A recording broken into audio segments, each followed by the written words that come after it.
ready to rock when you're ready. All right, 3, 2, 1. What the fuck is up? Hey. What's up, everyone? This is fucking episode 30. What's up, guys? Can you believe that shit? We made it to 30. Dude, you know what? 30 weeks. We've been doing this shit for 30 weeks. 30 weeks. We only missed 1 week, and that was my fault because I was out of town, and we didn't have one locked and loaded. That guy. You know? But we tried. I mean, for what it's worth, we kind of had one ready that we did on Instagram Live, and it just didn't really post, and it looked like shit. But anyways, so this should be episode 31. Well, it's episode 30. 30. What's up, everybody? 30. My name is Kyle, a.k.a. Keezy, a.k.a. that guy that can do things like podcasts, and this is my friend. I'm Chris Sabo. He played for the Reds. He did play for the Reds. Look at you. Who would have thought you would have pulled that off? I remember him because back in the day, like when everybody collected like baseball cards and shit like that, that was one that I actually knew of. He actually, you know what? I met that dude. Yeah. He was at him and Paul O'Neill. Paul O'Neill? We're both at putt golf signing autographs when we were kids. My mom took us. My mom and dad probably. Those are legends, bro. Yeah. There was somebody else there too. Man. Yeah. I think I have an autographed baseball of him somewhere around here. I'll give you $5 for it. Okay. Deal. I don't give a fuck. I don't really know what it's worth. I'm sure it's not worth much, but I'll buy a Chris Sabo autographed baseball for $5. I have a Bo Jackson autographed baseball. Oh, yeah? Mm-hmm. That's probably worth more. Yeah, I bet you it is.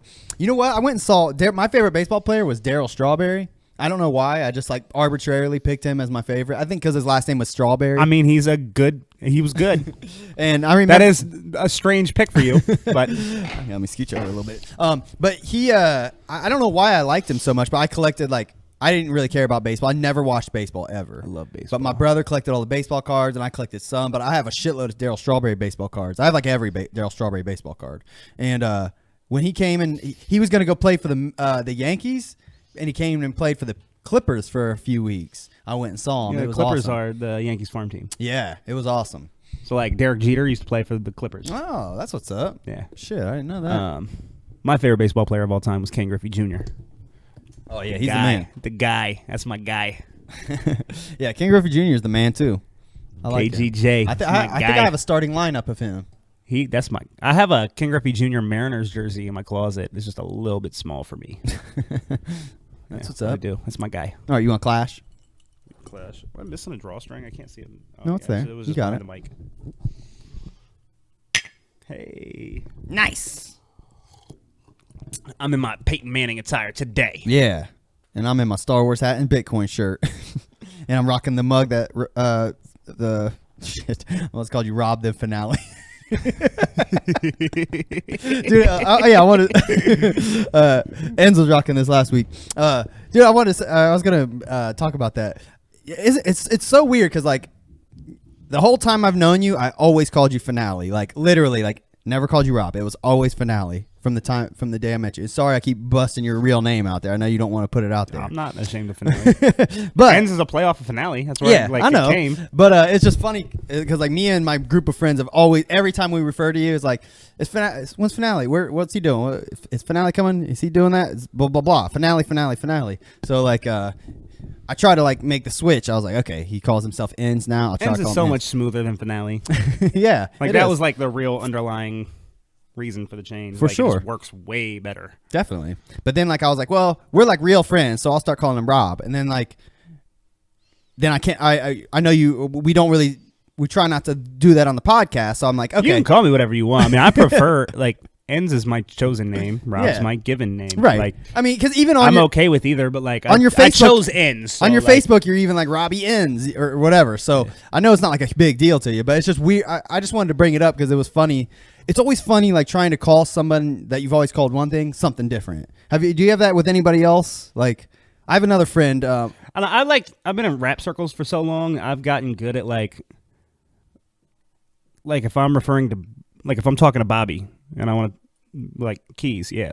It's just Keys. But like if I'm talking to my mom, it's Kyle. Like right, I got you. I don't even have to think about it. I just use appropriate. But like I'm so used to rappers and like their rapper names, like using appropriate names for certain times. Like I have a buddy named his name's Greg, but And that's what I was introduced to him as, and that's what I always called him. Me and Derek were friends with him at the Gap when we worked there. But he prefers to be called Ozzy. His middle name's Osborne. So, like, I called him Greg forever. Then, like, we kind of stopped talking for a while. And then, like, I mean, I try to be respectful. If people want to be called something, I'll call you that. Yeah. You know what I mean? But sure. it's still weird to me. Like all right, bro, I'll call you Ozzy. So, like, now I'm like, Ozzy. Like, it just seems like so, like, unnatural. I get it. I totally get it. It's just a funny, weird, I don't know, thing that I personally have. I know it's not everybody. Might Some not people think can be like that. Bobby and make it easy, where it's like, if I'm referring to the rapper, I call him Bobby, and if I'm referring to the regular dude, I call him Bobby. I hear you. But fuck it. Yeah, He does keep whatever. it easy. He does. All right, so what's been going on, man? What's cracking? I'm chilling and shit. Yeah. I moved this week. Mm-hmm. Yeah, had Yep. some fun doing that. It was a blast, I assure you. Me and my baby's moms, we're moving out of our house. Yeah. We're not together no more. So we're moving into separate places. So I moved in with my mama. That's my new bitch. You're so proud. That's what I move out with one lady and in with another. You dig? That's how you roll, bro. 30 years old, living with my moms. Hey, I mean, you gotta do what you gotta do, bro. No, it's temporary. It's just until we can get a spot. Yeah. Yeah. You should get an apartment out here. I know you work way up north, but I don't want to live in Canal Winchester. I'm good. that way you don't gotta drive so far to get here, man. This is more important than work. It would make it easier, but I mean, that would be the only thing that would be easier. Yeah, that's true. Yeah, fuck it. But yeah, Well, so I that's live with cool. my mom now, and that's cool. I mean, my mom's cool. My dad's cool. Yeah. My roommates are cool. So Yeah, my roommates. Yeah, once you become an adult and like you just stop giving a fuck about like your parents as being like parents, you know, they're just like more grown ups, you know. You just well, I mean, they don't try to constrict what I'm doing. Right. Like, they know I'm 30 and I'm doing whatever I want. Like, they don't give a fuck. yeah, they're cool. My parents are cool. My parents are sweet. They are sweet. I Yeah. like your parents. Yeah. Yeah, that's what's what's up, going man. on. Well, cool. Me personally, nothing new. Oh, you know what I've been doing like most of the week? What? Tell me. I thought it'd be fun to introduce the kids to like Guitar Hero because they never really have like fucked with it. I mean, I used to be big into Guitar Hero, like when Guitar Hero 3 and 4 was out. I mean, like in the heyday of it. I got pretty good at it. I was okay. What? Turn the mics off for 2 seconds. All right. Me and Tina split up, and I bought her Guitar Hero that she never played. And so I have Guitar Hero with 2 guitars, Yeah. and she doesn't know that I took it because she didn't have a PlayStation. I think people can somehow still hear you. How could they hear me? I don't know. It's coming. I shut off these other Oh, mics. this just fucked up my whole thing, bro. You can have it Oh, thanks. for PS4. Shit. Thank you. And I guess that wasn't so secret. It's all right, man. But yeah, no. That's what's up. Guitar Hero. I have like. How did that hear me? I don't know. I turn off my mic. I have these off, like shut all the way off. So I don't know where it's I picking was it trying up. to be all sneaky. I don't know. Oh well. Damn. Nevertheless, But I can help you with your Guitar Hero quest. Let me make sure somebody didn't text me saying they couldn't hear it or some shit. Okay, they didn't. Yes, I have the whole setup though with the drums, and I have a mic, and I have several guitars. I got a couple Is that fancy. Guitar Hero or is that Rock Band? Well, once Rock Band came out, Guitar Hero came out with like their own version of it where they had drums and shit. And I was more into Guitar Hero just because that's the one I kind of You're familiar got with. used to. Yeah. But nevertheless, I got into Rock Band a little bit too. But the point is, I wanted to get the whole family. I'm like, let's start a family fucking band with Guitar Hero. Let's do it. And like I busted out the drums and all my guitars and everything. But my older kids, they really weren't feeling it. They fucked around with it for a minute, but they're not coordinated enough to do the guitar. Everybody just wants to play drums. But the I thing don't is, like Guitar Hero at all, so. the thing is, when you play drums, it's tricky if you don't know what you're doing. You know, it really is kind of, you got to be coordinated to do that, you know, like make sure you hit the right ones at the right time. So, but they have a beginner mode, which is cool. Like it's literally like it doesn't matter which ones you hit. It's just any. It's for like little kids, obviously, where it's just like a line. As long as you hit it when that line comes, you can hit any drum you want. So I put my 5-year-old Kennedy. She was loving it. She fucking couldn't get enough. She was like, she was playing the drums like she's. I love that you pulled this down and just popped right back. I know this spring here, boing.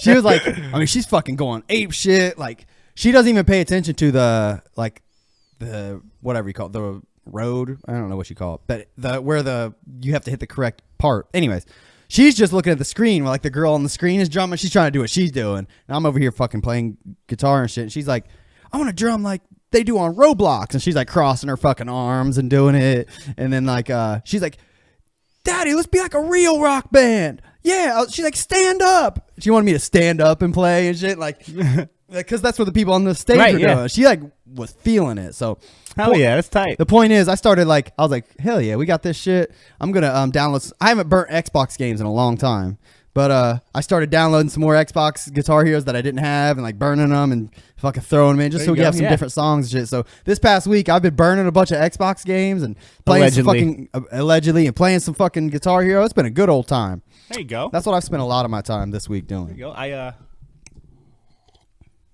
I went to the Ohio State Fair. That was cool. Yeah, really? Yeah, it was cool.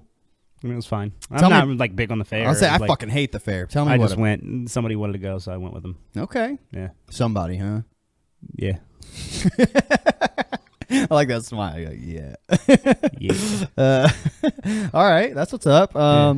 Well, what happened? What'd you do there? What kind of cool stuff was there? Ate a funnel cake. Okay. That was cool. Funnel cakes are the shit. Yeah, it was caramel. It was delicious. That's literally like my favorite part about going to like carnivals and fairs is like I had Stromboli that was not really like Stromboli. Yeah. I was like, oh, Stromboli. I love Stromboli. And I went and got it, and they handed me like a fucking Hot Pocket. And I was like, the fuck is this? And you probably paid like $7. Yeah, it was like better than like a Hot Pocket. Like it was higher quality than a Hot Pocket, but like it was like a Hot Pocket. It wasn't like Stromboli. Right. That's fucking disappointing. Yeah. Okay. That was your favorite part about the fair? You didn't ride rides? Or no, I don't trust collapsible rides. Yeah, I don't do that. Either. And like that's been like a thing my whole life.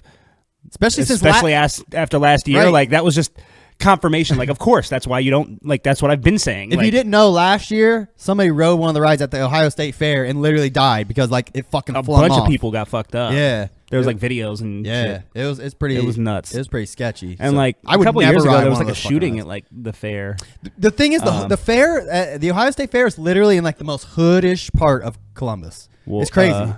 Like we were like walking around and like every 10 feet, like it was unbelievable. But like every 10 feet, there was like a pair of cops in bulletproof vests. Oh shit! Like everywhere. And I was like, the fuck? They were ready. They have the little like tram thing that you could ride across. I rode that. That was fun. That was fun.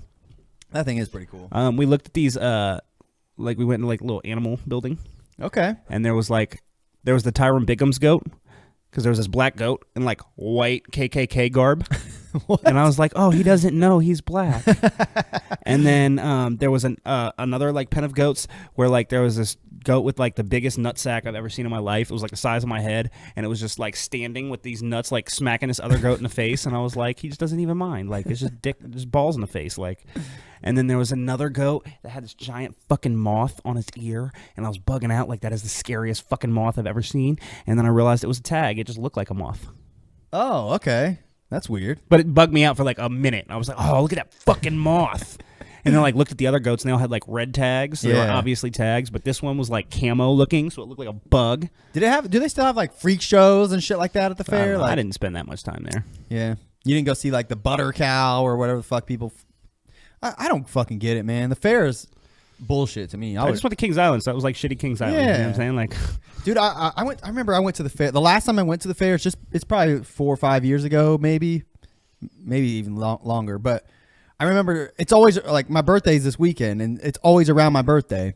And like one year, Tara was like trying to find something for us to do for my birthday, and she ended up like insisting that we go to the fair, and I like kept telling her, like, I do not want to fucking go to the fair. Like that's the last thing I want to fucking do. And then we ended up going, and like she got mad at me because I was just salty about going. Like I told you I didn't want to fucking go to the fair. Why are you gonna make me go to the fair on my birthday and then get salty because that's not how I want to spend my birthday?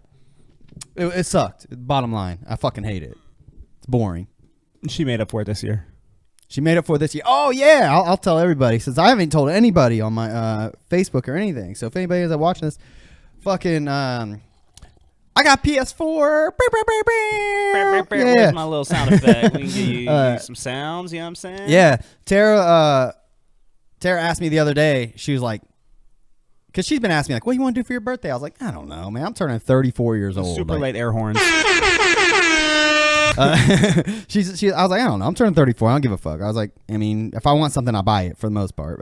She's like, if you could get one thing for your birthday, what would it be? I was like, threesome. We've had that discussion. That's out of the question. But I was like, if I could get one thing, I said, if I just had like $500 to blow, I would go buy myself a PS4. That's legitimately what I told her, and she like unprovoked. And then she was like, a couple days later, she's like, all right, well, I did this thing. I asked people to pitch in, see, for your birthday, see if people wanted to help you get a PS4. I was like, okay. She's like, and they did. I was like, all right, cool. So a few people gave her money or whatever, and she never asked me. I even had a discussion with Tara. Why didn't you ask me? I obviously would have chipped in. I'm guessing she posted on Facebook, man. I don't know if you're Facebook post friends. about it. I was like, well, maybe you're not her friend on Facebook. I don't spend that much time on Facebook, so I mean, we are friends, but I never am on Facebook like that. But why would you not fucking ask me of all people? We sit down here and talk for video games every week. I know. I don't know. Talk about video games every week. I don't know, man. Hey, you still got time. You can still get me give me a fucking game. Not that I'm asking, but hey, get me one. But people pitched in, and she actually found a dude on Facebook selling one for pretty cheap. So she went and got me a PlayStation. It was pretty dirty, so I had to I immediately Googled PlayStation 4 teardown because it was gross. Right. Literally, I looked in the side of it, and there was no joke a cockroach inside. I was like, I even joked about it. She came in and sat on the table. I was like, that motherfucker looks pretty dirty. I wouldn't be sitting on a kitchen table. I was like, I wouldn't be surprised if a roach crawls out of it. And I picked it up and looked at the side of it, and there legitimately was a roach inside of it. I was like, look right there. She's like, no, don't show me. I was like, okay. But anyways, I looked it up, looked up PS4 teardown. Took that bitch. It was, by the way, 2 screws to take it off, to take the top off. Pretty easy. Took that bitch apart, cleaned it out real good. She sat down here and helped me scrub it and wipe it down really good. There was legitimately a big fucking roach inside, crawling around. She flipped the fuck out, but I smashed it and shit. But nevertheless, now it's all nice and pretty. It looks all cute. You plug it in, it works. Plugged in, it works. I formatted it, deleted the other people's shit off of it. Works like a fucking charm. I'm so glad. I'm very happy. But I think she got that pretty cheap. So if anybody else had given her money, I think we're going to get me some PlayStation Plus, maybe a game or two. We'll see. There you go. Thank you, everyone who did pitch in on that. I'm very, very stoked and looking forward to playing some games. The thing is, you won't have to buy any games for a while. Yeah. Because you're going to get whatever you get as gifts. Right.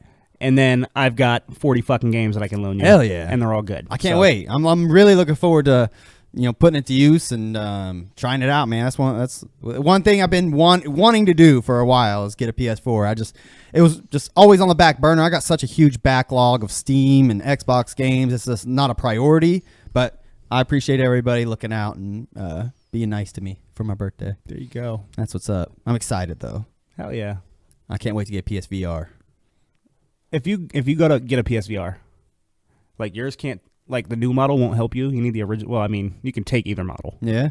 But the newer model, the only thing it adds is HDR pass-through. Okay. But your PS4 doesn't have HDR capabilities. Because it's not a Pro. Right. Okay. So if you go to get a PSVR, maybe I'll sell you mine so that I can upgrade to the new one so I can have the HDR pass-through. That's what's up. Pro. I will consider that. Definitely. Yeah. Hell yeah. Because I've wanted to do that, except for I don't want to invest an extra $200 or whatever just to have HDR pass. And I'll give you more for that PSVR than fucking GameStop would anyway. So that's what's up, man. Thanks. Yeah, for sure. And mine's brand new, mint conditions. So. Yeah. Hell yeah. All right. Cool. Mikey said he's pumped. Mikey's listening. What up? He said he's pumped for me. Yeah, it's gonna be awesome. You want to play some Horizon Zero Dawn? That is one I definitely want to play. It's fucking crack, God of War. bro. It's so good. God of War is crack. Hell yeah. There's a bunch of good ones, bro. Can't wait. I have a hefty little game collection. Hell yeah. I got some good ones for you. All right. Yeah.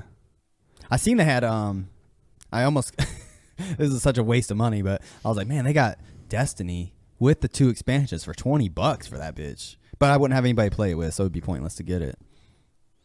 Yeah, I wouldn't play it. I'm not gonna play with you. We need to get in some Titanfall though. Yeah, I got it. Have you played it at all? I haven't touched it. I'm still install it, man, because that motherfucker's 68 gigs. I got that and State of Decay 2 both installed. I downloaded them or whatever. Okay. But I'm trying to finish Ghost Recon, which is hefty. Yeah. Like it's a big game. Okay. It takes some time. All right. But it's so fun. I love it. And then I'm also still playing Hyrule Warriors. If I could find that on sale, I'd get it and play with you. It's so fun, bro. It's so fucking fun. Right. We'll see I got it on sale. Like I got it on PlayStation Network for like, I think they had the game for like $20. Oh shit, I'd pay that and for it. then I bought they had the like gold edition, which had all the DLC and everything. Okay. It was like $30. Okay. I would pay that for it. Shit. Yeah, but you can get it like at GameStop for like $32. That's what's up. All right. I'm sorry. I didn't mean to cut you. Nah, you're good. But I've been playing, like, I'm still trying to get through that. Oh, yeah. Hyrule Warriors. How you doing on that? It's so fun, bro. It's so addictive. Yeah. Like, I can't believe how much I like it. Like, it's easily my favorite game on the Switch right now. Damn. Okay. I also did play a little more Caveman Ninja. I keep going back to that. I really like that game. It's really fun, but it's really hard. Yeah. But it's such a, like, good pick up and play for a little bit game. Hell yeah. You got to get Caveman Ninja. We got to play Caveman Ninja together. Can you play that online together? I'm pretty sure you can. Okay. Yeah. I'd cop it. You should get that so we can play it. I love Caveman Ninja. I got Fortnite. I mean, I got Fortnite too. I never play it. I think Fortnite is so cool the way it's got like the changing world. Yeah. Like I think that's so awesome. I do really like how they're doing like the season. Like, is that what you're talking about? How they have the seasons where like, each like quarter is different. I don't play it hardly ever. Yeah. So like I don't know all the intricacies of it, but I understand that there's one map. Yeah. And the map is constantly changing. Like yeah. That is really and like cool. that's so tight. And then they have like things popping up in the real world and they're trying to make it like the shared universe thing. And like they've done a really good job of like making that interesting. And I think they do a really good job of like updating it every week. And that's really cool. And I love all of that. But I just don't like Fortnite. I hear it.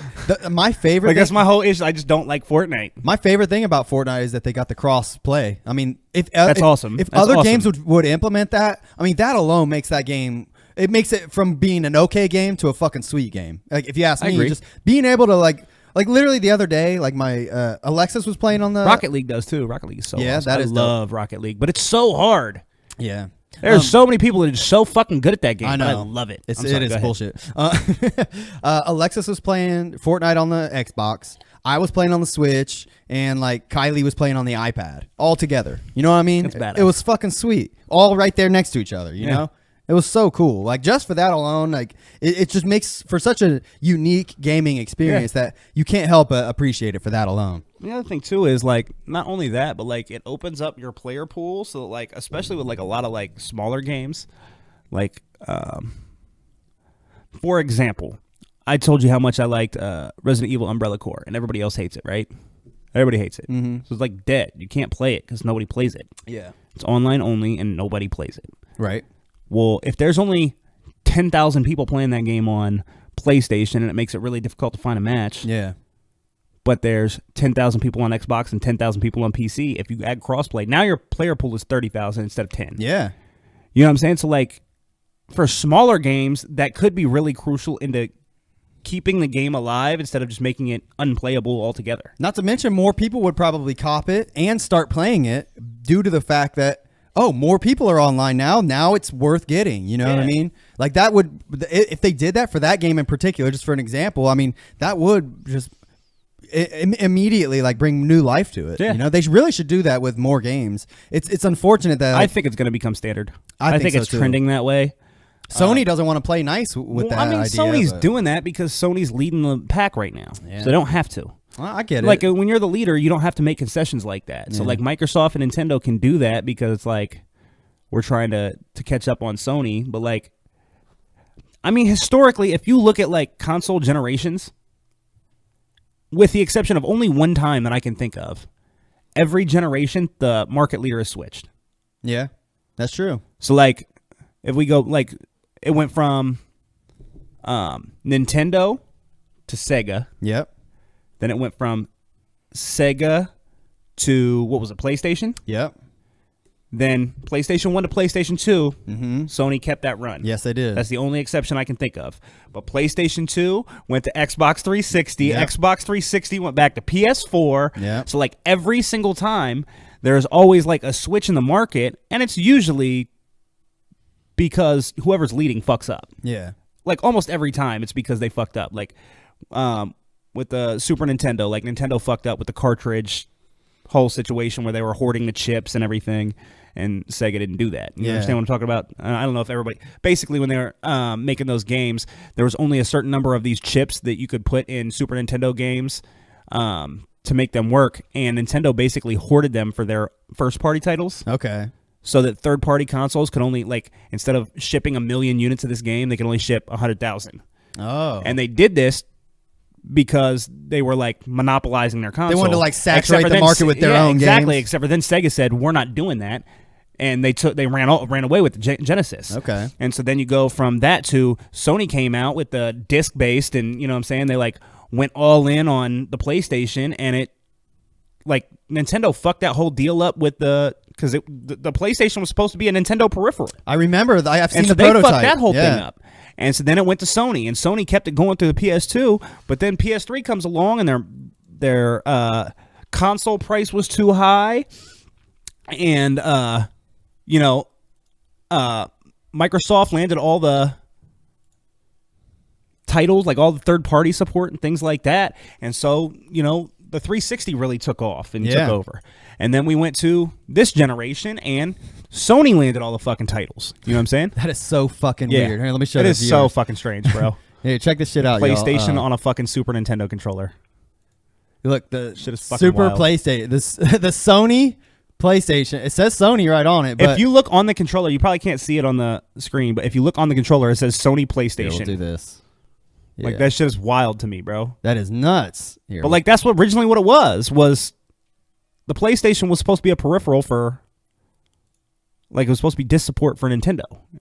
yeah, look at that. And then shit. Nintendo switched to Philips, and they tried to, like, undercut Sony, and so Sony was like, oh, yeah? And they just took over.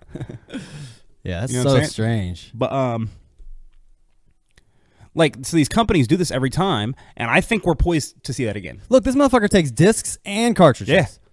That's nuts.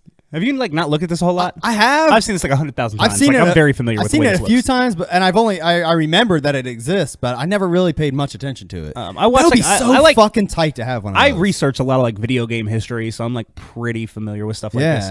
God, I would fucking kill for one of those. That's badass, right? It is so sweet. Like, you probably can't even play it, but it would still just be sweet to have. Hell yeah. But I will say, I think we're poised to see that again. Yeah. I think Microsoft is setting themselves up to take the market lead back. Yeah, maybe. I think it looks that way. I mean, we've talked about this before. I think their launch lineup, they're set up to have the best launch lineup right out the gate. Oh, I was. That reminds me.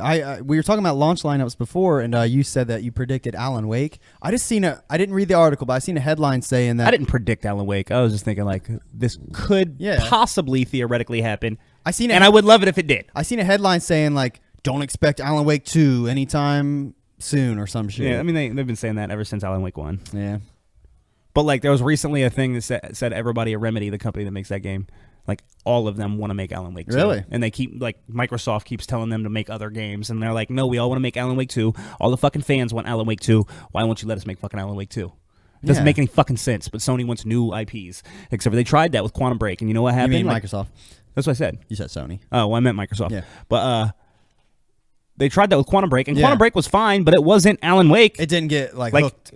People didn't get hooked on it. Give people what they fucking want, dude. Yeah, I mean, I get it. You want to try new IPs and find the next big thing. I get that concept. But Alan Wake is crack. I mean, but yeah, I mean, the money's in sequels, man, or remakes.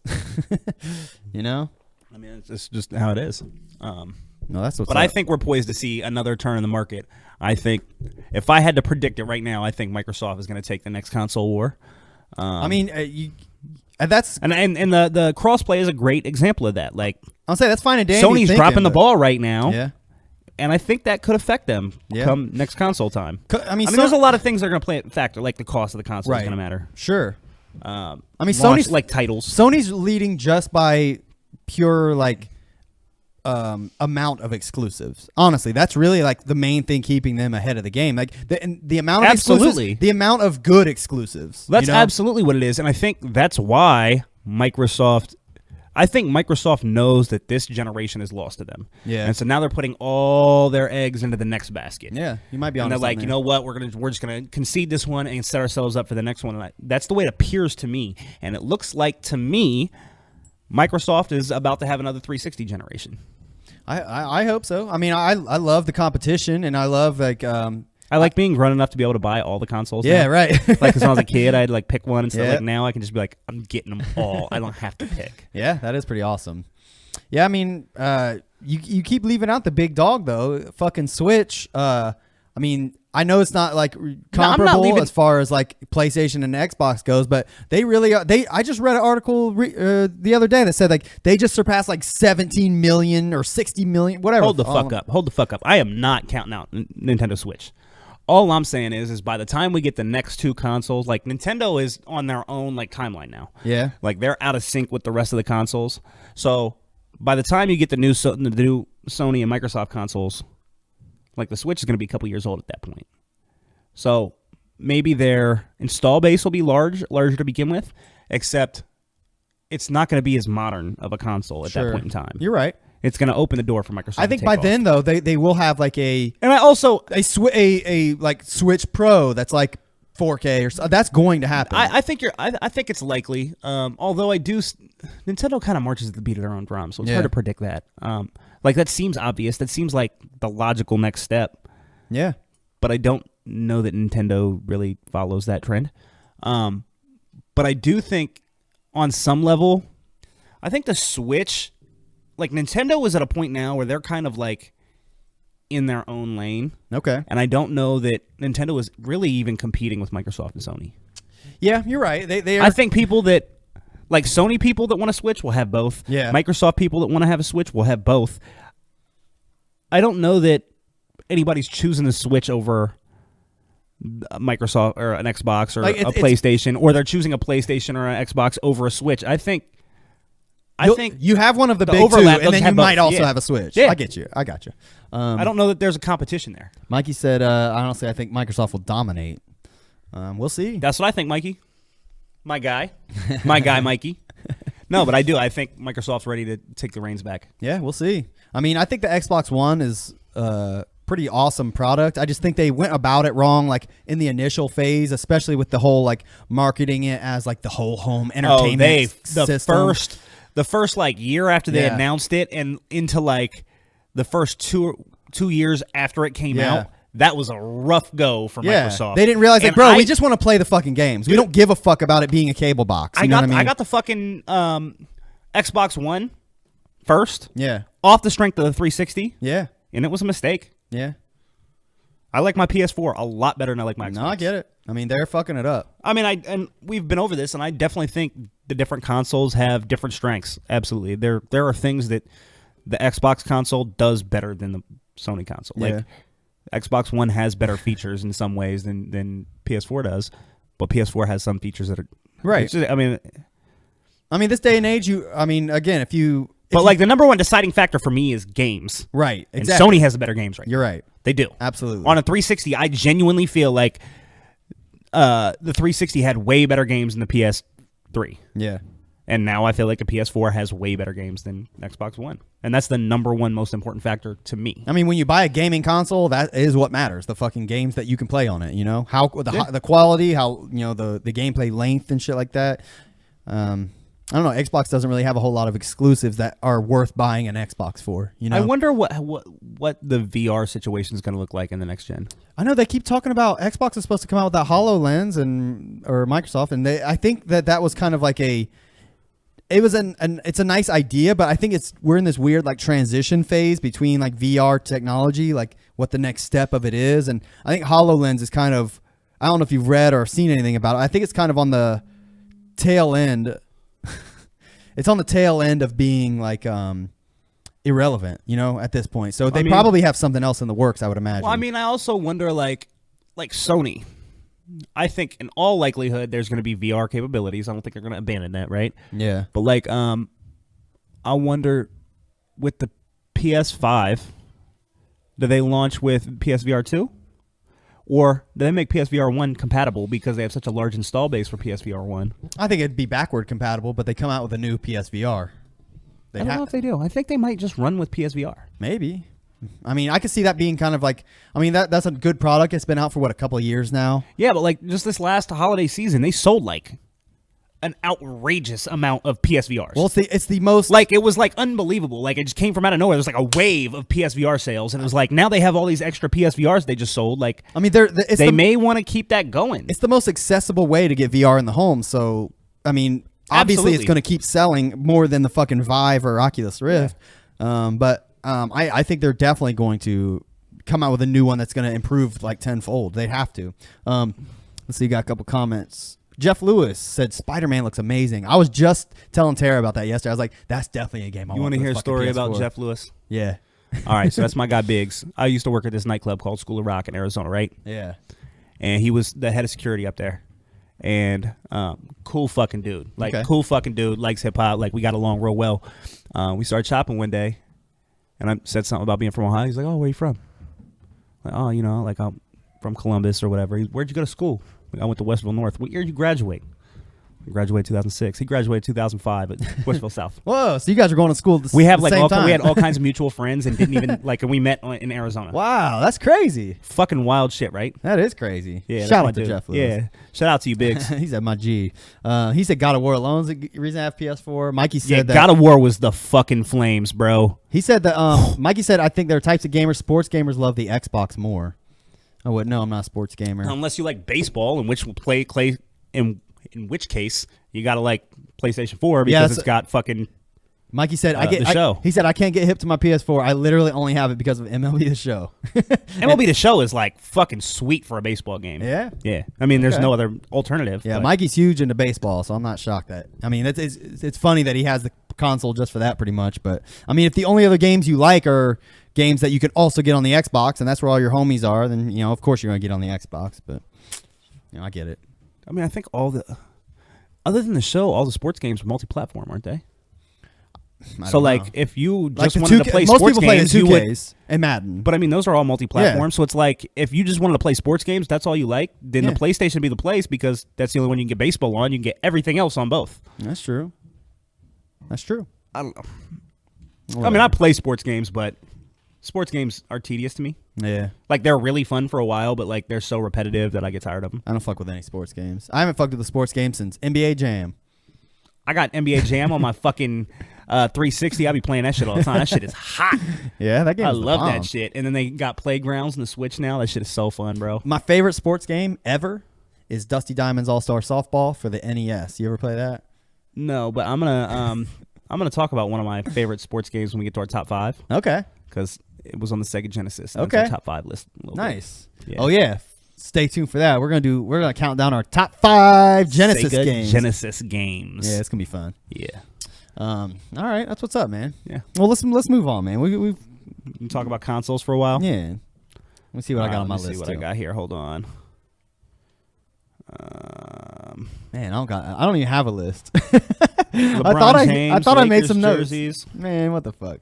All right, you gonna talk about LeBron? No, just a thing that I had pop up. NBA Jam is the greatest basketball game, period. That's for sure. NBA Jam. I like NBA Hang Time on the Nintendo 64 the best, honestly. I mean, it's basically the same thing, but there was a lot of cool things about it that I really liked. But it's the same game, so it's not really that different. Okay.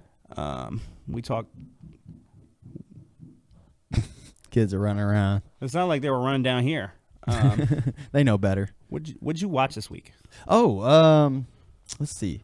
Well, we've been watching Orange is the New Black. The new season of that came out. I don't know if you watch it. Nope. But, you don't have to. But for what it's worth, like very pro like gay rights and all that, but that's a little too much like lesbian stuff going on for me to just sit around and watch. Like I don't think that show isn't like necessarily like heavy-handed as far as that goes. It's in there just because of the. I'm not really interested in watching a show all about women to begin with, let alone in prison. Like that just doesn't. I feel that does not sound like something I want to sit around. That's watch. Kind of how I thought too. But the show actually, I mean, has a lot of like interactions with just like the guards and shit like that. So it's interesting just from like a story perspective. Some of the storylines they do and stuff. It's got some good characters and stuff. But I feel you because I was hesitant to watch it. It's made by the same creator of Weeds. I never watched it either, but Tara was super into Weeds. Orange is the New Black though is cool. It's going into season 6. The first couple seasons I really liked. I was into, and then like the last couple seasons I've kind of just watched because I've been invested. I even told Tara the other day that I was like, look, I watched episode 1 of this new season, but I honestly would rather not waste my time. I'd rather watch something like else, to be quite honest. Like it's just not that good to me. But I'll tell you what. We've watched the first couple episodes, and I remember like, oh yeah, this show is pretty tight. So I will keep watching it. You know what I do want to watch that I haven't tried yet, but I keep seeing ads for it everywhere? I want to see Castle Rock. Yeah, she was just telling me about that. I see the trailers for it, and that shit looks so tight, bro. Well, it's on Plex and Hulu. Yeah, it's on. I have Hulu. That's where I've seen it is Hulu. Yeah, my brother texted me about that yesterday, and then Tara hit me up. She's like, "We gotta watch Castle Rock." That's Stephen King and J.J. Abrams. Did you know that? It looks cool. I mean, I'll definitely. I saw that shit. It looks so tight. And I was let's it's already 3 episodes deep. Let's make sure we make an effort to watch that. And we can talk about that shit too. I'm down. All right, Castle Rock. Be on the lookout for that. Check it out. It's on Hulu and MyPlex if you remember that. Yeah. I got Hulu, so I can watch it on there. Hell yeah. But that's all I've been watching. Really, not really much else. I watched. I don't know exactly what the title of this is. But there's only one thing like it. Like if I describe it, you'll know. Like you could get on Netflix and find it. But there's Steve Martin and Martin Short. Oh, they have like a comedy special. Yeah, it's like a comedy special. How was it? I turned it on when I went to bed one night, and it looked okay, but kind of hokey. So it's first of all, it's real old school. It's not like it's not like a regular stand-up. Okay. Like they're real like old school comedians. Yeah. So they're like singing songs and like doing all kinds of goofy shit. It's like a one-man show, but two-man show. Yeah. You know? But it starts off and it seems almost like kind of hokey because they're just who they are. Yeah. But like if you like those guys, after like 10 or 15 minutes, it gets in the swing of things. It's really funny. Okay. I really enjoyed it. I mean, it's the majority of it is just them making fun of each other. Okay. Like cracking jokes on each other. And like it was pretty good. All right. I mean, you obviously know I love both those guys. Three Amigos is one of my favorite movies of all time. So I love that shit. Hell yeah. I'll check it out. I will check it out because I like those guys too, but I just never really bothered with that. It was really funny. I really enjoyed it. So yeah, I watched that. I also watched. Let me pull my list up. Oh, we went and saw Teen Titans Go to the movies. That was cool. Ooh. You can tell us about that, or is that it? That's it. It's a kids movie. Okay. What's fun? Well, I'll tell you a real quick funny story about it though. If you ever watched Teen Titans Go, it is essentially like a 90-minute long episode of Teen Titans Go. It was fun. It was funny. I mean, it has some cool humor. Stan Lee actually, even though it's DC, a cartoon Stan Lee makes a cameo, and it's really his voice and shit. He's like, "Hey, I'm Stan Lee. I'm in here," and they're like, "Bro, this is a DC movie. That kind of shit is funny. I like it for that kind of humor." The main villain is Deathstroke from DC, but they call him Slade, I guess, because that's his real name. But they're like, "Aren't you Deadpool?" He's like, "No, I'm not Deadpool." Like, "But you have swords and guns." He's like, "No, that's not even the same universe. I'm Slade." That shit's kind of funny. I like that. But one funny thing about it is Kennedy, my youngest, she's 5. She's like super emotional. Like if she hears like piano music, she starts crying. Like just can't help it. So like my kids fuck with her, like trying to like play like sad sounding songs. There's songs that's like on the radio. Like what's that song? It's like, "Once I was 7 years old." I like that song. I don't know who sing that. That song makes her cry. Like she's so emotional. And there was like a part of Teen Titans Go movie where like Robin's like the team is sad because like Robin's leaving them, and like she starts like kind of tearing up and like it gets all sad. That's cute. Yeah. After the movie though, this was the funny part. After the movie, we start asking her like, "Hey, were you getting sad during the movie? Like, what was wrong?" Like, and she just starts like bawling like after the movie, and she's like, she didn't want it to be over. That's why she started crying. And this is a girl that literally threw a fucking fit when we tried to take her to go see Incredibles because she hates movies because they're too long. She says it takes too long because she's used to watching 10-minute YouTube videos. So, but after Teen Titans Go, she literally started crying because like it was over and she was upset. It was pretty funny. It was really funny. All right. Last night I watched the roast of Bruce Willis. Oh, I've been wanting to watch that. Hell yeah. How was it? Pretty fucking funny. Yeah. The best part is Edward Norton. Okay. Edward Norton first of all, he seems too highbrow for a roast. Yeah. So does Bruce Willis. Yeah, but Bruce Willis is like an action hero, so it makes more sense than like Edward Norton, who's like, but like Edward Norton just went on this long ass tangent. It was the longest part of the whole roast. It was the best part of the whole roast. But he easily was like longer by 2 or 3 times than everybody else. Okay. And he just went on a tangent about how much he hates fucking Bruce Willis because he actually fucking acts and acts well. and like he wins all these fucking awards and he does all this shit, and Bruce Willis makes 10 times as much money doing fucking dumb shit and playing the same character in every movie. It was fucking hilarious, bro. It was fucking comedy. I mean, how do they even like? I mean, are they even in the same movie? I can't think of a movie they're both in. They're like good personal friends. Are they? Yeah. I didn't like even... like it starts off and Edward Norton says something to the effect of like, JGL hosts it, right? Yeah, he was hilarious. Yeah. But Edward Norton at the beginning says something about, I know I owe you a favor. He's like, I know you know what I'm talking about. He says, you know what I'm talking about? And Bruce was like, I know what you're talking about. He's like, yeah, we're even now. You might owe me now for me being at this lowbrow Comedy Central fucking roast or whatever. But like that's how it starts, and it's like funny. They're obviously close friends. Sure. But yeah, it was funny. I know it was pretty good. Those roasts. Like, they had Dennis Rodman on there, and he is the most like. He's so fucking awkward on there, bro. I mean, he's just fucking Dennis Rodman, so he's just that all the time. But like, what a weird fucking guy. I love Dennis Rodman. That's like one of my favorite basketball players of all time. He's the man. I love watching those roasts. I've watched like every single one of them. But some of them can get a little awkward. Like sometimes some of the jokes. I like it sometimes when they tell the really gross jokes and people are like, oh yeah, and I'm just like, yes, I like that. Like there was one point where somebody told like a Harvey Weinstein joke or whatever, and everybody's like, ugh, and I was like, that was nice. Nice. Hell yeah. I like it when you say shit that's really funny, but it's so uncomfortable that everybody in attendance is like uncomfortable. That's funny to me. Like that's like that Michelle Wolf thing. Yeah, when she was at the correspondence dinner. She was like doing that, and you could tell everybody was uncomfortable. I was like, I love this right now. They did a roast of Chevy Chase, and there was a couple times during that. A roast of Chevy Chase. Yeah. Get the fuck out of here. You know that's my guy. Bro. Yeah, they did. It was like one of the first ones they did on Comedy Central. It was probably 10 years ago. How many do they have? I thought there was only like 10 of them. They do like one a year usually, so that's probably. I mean, he may have been one of the first couple they did. I was looking on the Comedy Central app because that was up or whatever, so I like watched that or whatever. And I was like looking to see what other ones they had, and there was a bunch of people that I didn't even know they did roast stuff. Yeah, like they had a James Franco roast. I don't remember that one. I didn't know that they had a James Franco roast. They had a Bob Saget roast. I didn't know Bob Saget got roasted. I didn't know Charlie Sheen got roasted. And Trump. I knew about Trump. I knew Flavor Flav. Rob Lowe. I didn't know that they roasted Rob Lowe until I saw that. That you know what I'm saying? good. Like there was some I was like, and my favorite part, part these happened. My favorite part of those roasts is like at the end when like the person who's getting roasted gets up and roasts everybody else, and then they usually fuck them all up like bang bang bang. Bruce bang, Willis bang, had bang. me wait because he started his thing at the end. Don't spoil it. No, he just started his thing at the end. He was like, yeah, you ever see my movies? It's me getting the shit beat out of me for an hour and a half, and then I come back and fuck everybody up. Oh, that's awesome. Hell yeah. I definitely want to watch that shit. It was good. I liked it. All right, that's what's up. I mean, I like roasts. Roasts are funny. They are. I don't like there's part of me that wants to watch the Donald Trump one just to watch people roast him, but then there's like this other thing where it's like, I don't want to fucking sit here and fuck Donald. Ugh. You know what I'm saying? I just feel scummy even putting that on. But you get to see everybody talk shit to him, to his face. That's pretty cool. I'm sure they're probably pretty rough on him, too. They are. Thing is, that was probably, like, it would be so much better if they did it now. Yeah. I mean, shit. Before, it was like, he was just Donald Trump. Now he's like Nazi President Donald Trump, and you could really fucking...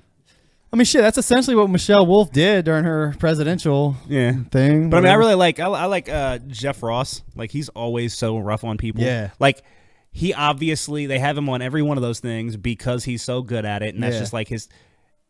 And he's fucking good at it, bro. Like, he really tears the dog shit out of people. Yeah, he don't fuck around.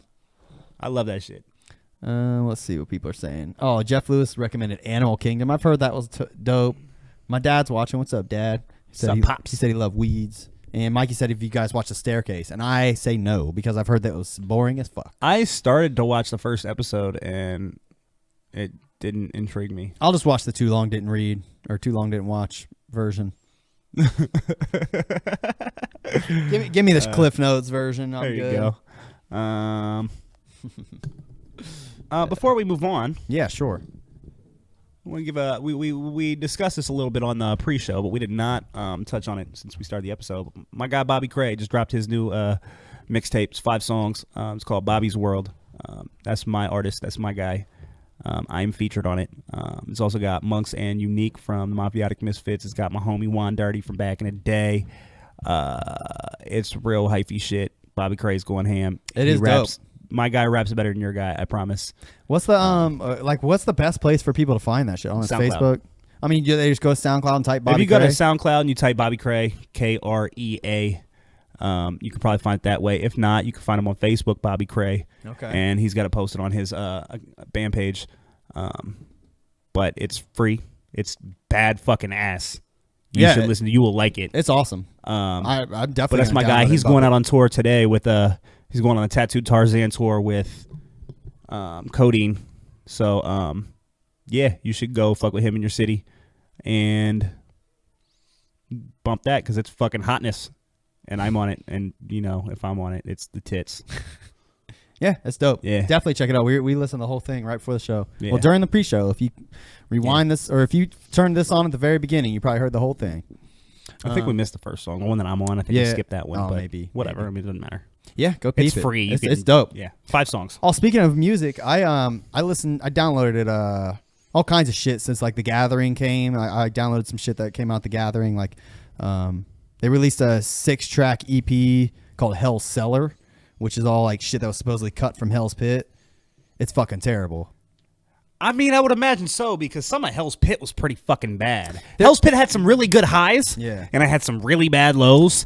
And so if there was shit cut from Hell's Pit, it's got to be lower than the lows, and that's rough. I'm a Hell's Pit apologist, though. I really like it a lot, like most of the album, and I've listened to that album a million times. And there's only maybe a couple songs that I would skip. Bowling Balls is bad. The movie was tight. It was. The movie was hilarious, bro. Did you know that is the very first ever 3D HD video ever? No, I didn't know that. Yeah. But I had that. Somehow Hell's Pit gets the honor. The Hell's Pit Bowling Balls video is the first ever HD 3D video. I did not know that. Yeah. But I did enjoy it. But yeah, the video was really is awesome. funny. I highly recommend watching that Bowling Balls. The worst part of the video, the whole like little short remember. movie, the worst part is when they play parts of the song. Yeah. Because the song is horrible. The song is terrible. But the video is off the hook. Yeah. They did a really good job. He has a really trusting face. But Hell's Cellar, it's all Jay. Every song is just Jay. There's not even Does that surprise you? I don't even think Shaggy is on it. But yeah, some of the beats. One thing I love it when ICP does this. ICP have like 4 albums where Shaggy makes like 1 verse appearance. Probably. Like this isn't ICP. This is all just Violent J. There's several ICP songs that are like Hollow Wicked songs that are just Jay. But one thing I do like what ICP does, besides everything, one other thing I like they do is when they release kind of these old songs like from the vault. I love hearing like it's kind of like a weird insight into like how things came about. What I mean by that is some of the beats on this Hell's Cellar are like have been recycled, or some of the song like hooks have been recycled in like other songs. Like one of the beats, I do shit like that all the time. I like that. Like as an artist, like yeah. Sometimes I'll write a song and there'll be pieces that I really like about it, but the song doesn't work, so I'll take those pieces and reuse them. Yeah. Or even like sometimes like I'll reuse verses altogether. Like if I dropped a verse that I really liked on something that I just didn't feel like got enough shine, I'll just use it on something else. Like when I released the Bible box set, we were listening to that, me and Bobby Krea, and there's this like whole scheme where I say something about I'm about as close to the deal as the Philippines. Something. I have like all these little rhymes that go with it. Okay. And he's like, I've heard you say that in like 4 songs. And I'm like, well, yeah, because you've heard 1,000 of my songs. Like I've used it in like 4 songs. Yeah. But most people haven't. Yeah.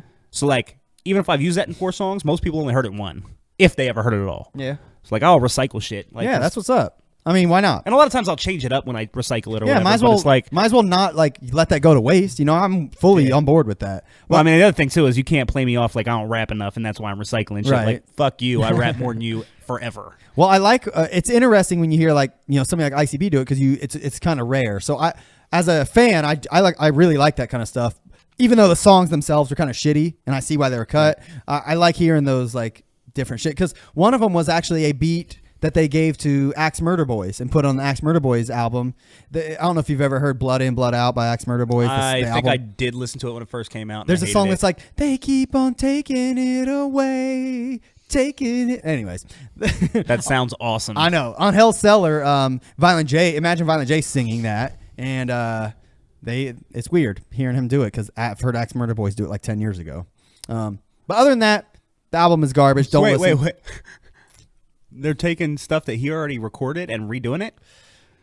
Yeah, like so it's like he wrote it and then they're passing it off. Like that's like ghostwriting almost. He wrote it and recorded it on like his own song, and then it's one thing to take the beat and write a new song to it. Yeah, well, it's a whole different thing when you're like redoing his hook. The raps are different for what it's worth on each of the songs, but the hook is the same. Like it's obvious. We all know Violent J has a huge hand in like most psychopathic artists' songs. So this kind of shows that. You know what I mean?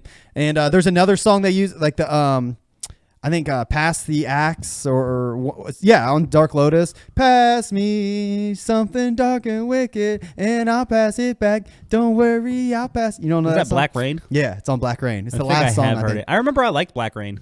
It's a good album. It was not as good as Tales from the Lotus Pod. Fuck no.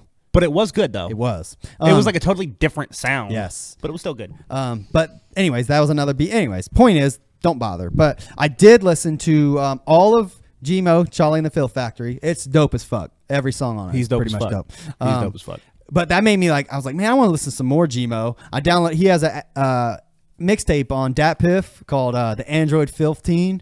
Yeah. That shit is fucking awesome. It is so dope. I remember when he released that. It's so tight. I highly recommend download. It's free on Dat Piff. Highly, highly recommend it. You reminded me. I meant to buy this last week. There are so many good songs on that shit. It's crazy. Right what, Charlie and the Filth Factory? No, I got that on your Plex. I just wanted to get this. So I can bump this in the car. I was listening to Chocolate Starfish today, it's literally. So good, bro. I was like, man, I was getting ready, cutting my hair, taking a shower. I was like, I'm gonna listen to some Chocolate Starfish. It's okay. I just can't stand how Fred Durst does this. Oh, that's my fucking rock singing voice. Oh, like. I love this album. Whatever the fuck he says, but it's I love okay. This album. Why is it so expensive? How much I'm not is buying this, bro. It's on Plex too, bro. $16? That is absurd. Why is that so expensive? I don't know, but they just lost my sale because of it. Look, all these other albums are $10 or $7. Yeah. The one I want is fucking $16. That is. Oh, look, Significant Other 16 also. That's some fucking bullshit. What is this though? Ready to Go. Never even heard of that. It's a song. I don't know, but you just lost my sale there, biscuit. Fred Durst, get your shit together, bro. Nobody's paying $16 for your fucking album. I mean, get fucked. Yeah, what the Well, anyways, highly, highly recommend Android Filfteen. It's so fucking tight. If you like Gmo at all, you'll like it. Every song is dope. He's sweet, as fuck. yeah. It's really dope. I used to like before he was like known at all. I used to bump like all his little old mixtapes. I forget what they're called. Yeah, he Got has Filth and there's like a double album. I tried finding. He had like two. Let's see. I don't know. I had him back in the day, bro. I had burnt CDs. This is like before anybody knew who he was. Oh my god! If they don't stop calling my phone, bro, maybe it's important. It's not important. You need to take a break and call him. No, I mean I do need to take a break because I want to smoke. But, okay. We can take a quick break, bro, and you can get your shit together, and we'll come back and we'll do our top 5 already. We'll come back. We'll be back. You gonna call him? See what's going on? Maybe it's something with the kids. They should text you. It's not. They're fucking moving, and they want me to like come help them clean and shit. It's like I didn't put this off until the last fucking day. This is not my fucking fault that you're doing this now. All right, hold on. Let me just look on Dat Piff for. Oh yeah, look, Got Filth Mixtape 2 is on Dat Piff. I'll download that shit right now. I don't know where the first one is though. He has some line. I remember this line because I thought it was so dope. He said something about I don't know. Something about putting a dude in a leash and taking him out for a walk like a dog on the weekend. I forget, but it was clever. It was funny. It was dope. He has several lines about like going to the abortion clinic for lunch and shit like dude, he's real wild, bro. Dude, he don't fuck around. He's a wild dude. There's a reason wild guy. He calls himself filthy, man. You know, some of the shit he says is like wild. Yeah. But it's so dope. Like I've never heard like anybody drop bars like some of the shit he says. It's crazy. No, he's the fucking man for sure. All right, we'll take a quick break. We'll be right back. Don't go anywhere. Give us 5 minutes, and we will return. All right, peace. 3, 2, 1.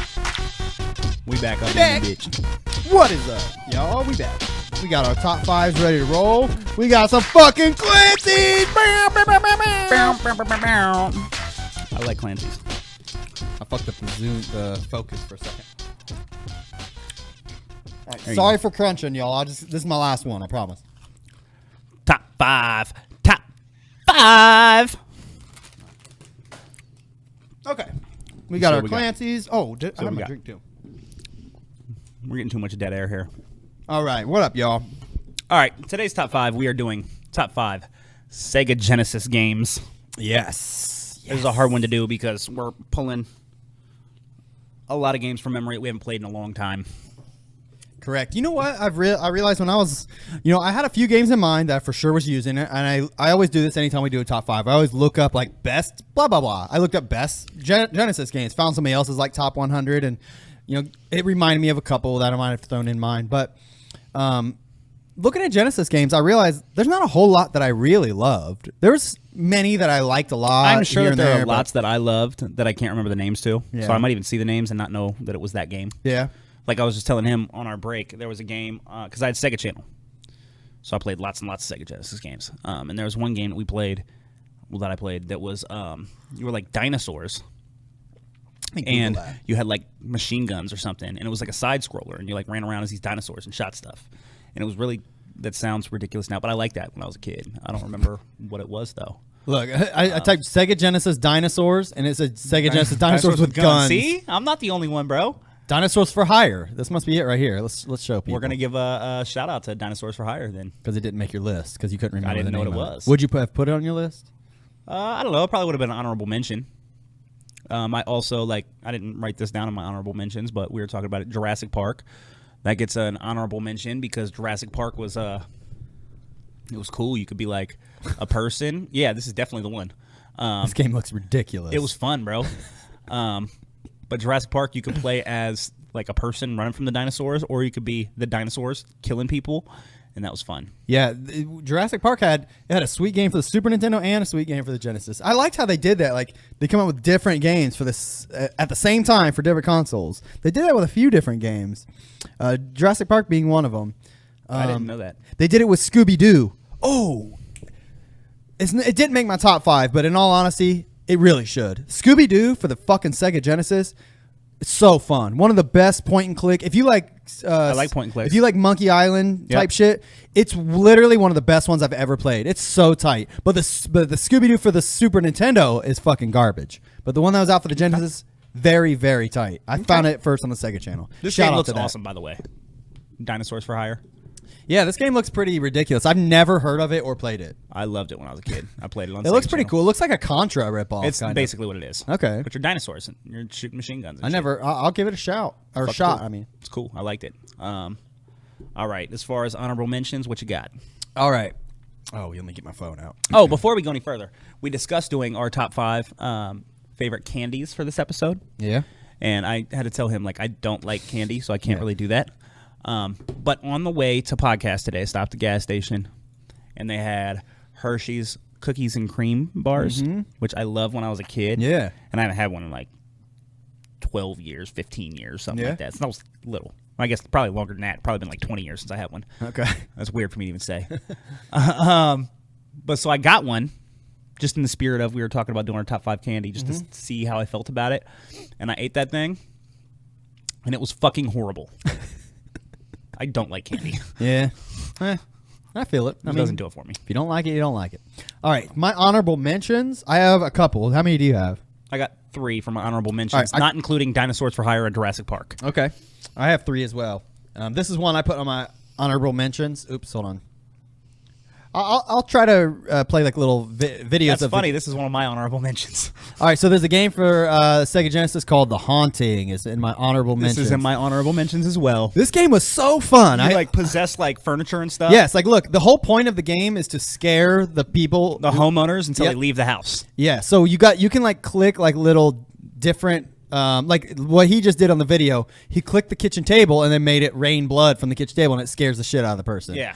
And you just got to scare people until they abandon their homes. So she's going to be freaking out, keep hanging out in the kitchen, and she can't see him until he jumps into furniture. Right. You just keep possessing random things, and then they run into the next room. You follow them to the next room, then scare them with some more shit. Yeah. It was really fun. It was fun. I loved very it. simplistic, but really well done. I mean, it's in a top, almost like a 3/4 view, similar to Sims. It looks very similar to Sims, honestly, but you just click your shit, possess stuff, and scare people. It's awesome.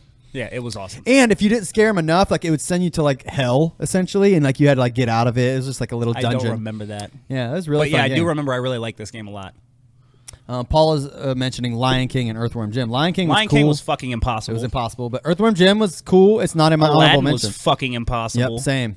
Earthworm Jim was cool. So what's your next honorable mention? The Haunting is mine. The Haunting was my first one. Okay. Let's see what else I got here. We got Beavis and Butthead. Ooh, that's a good one.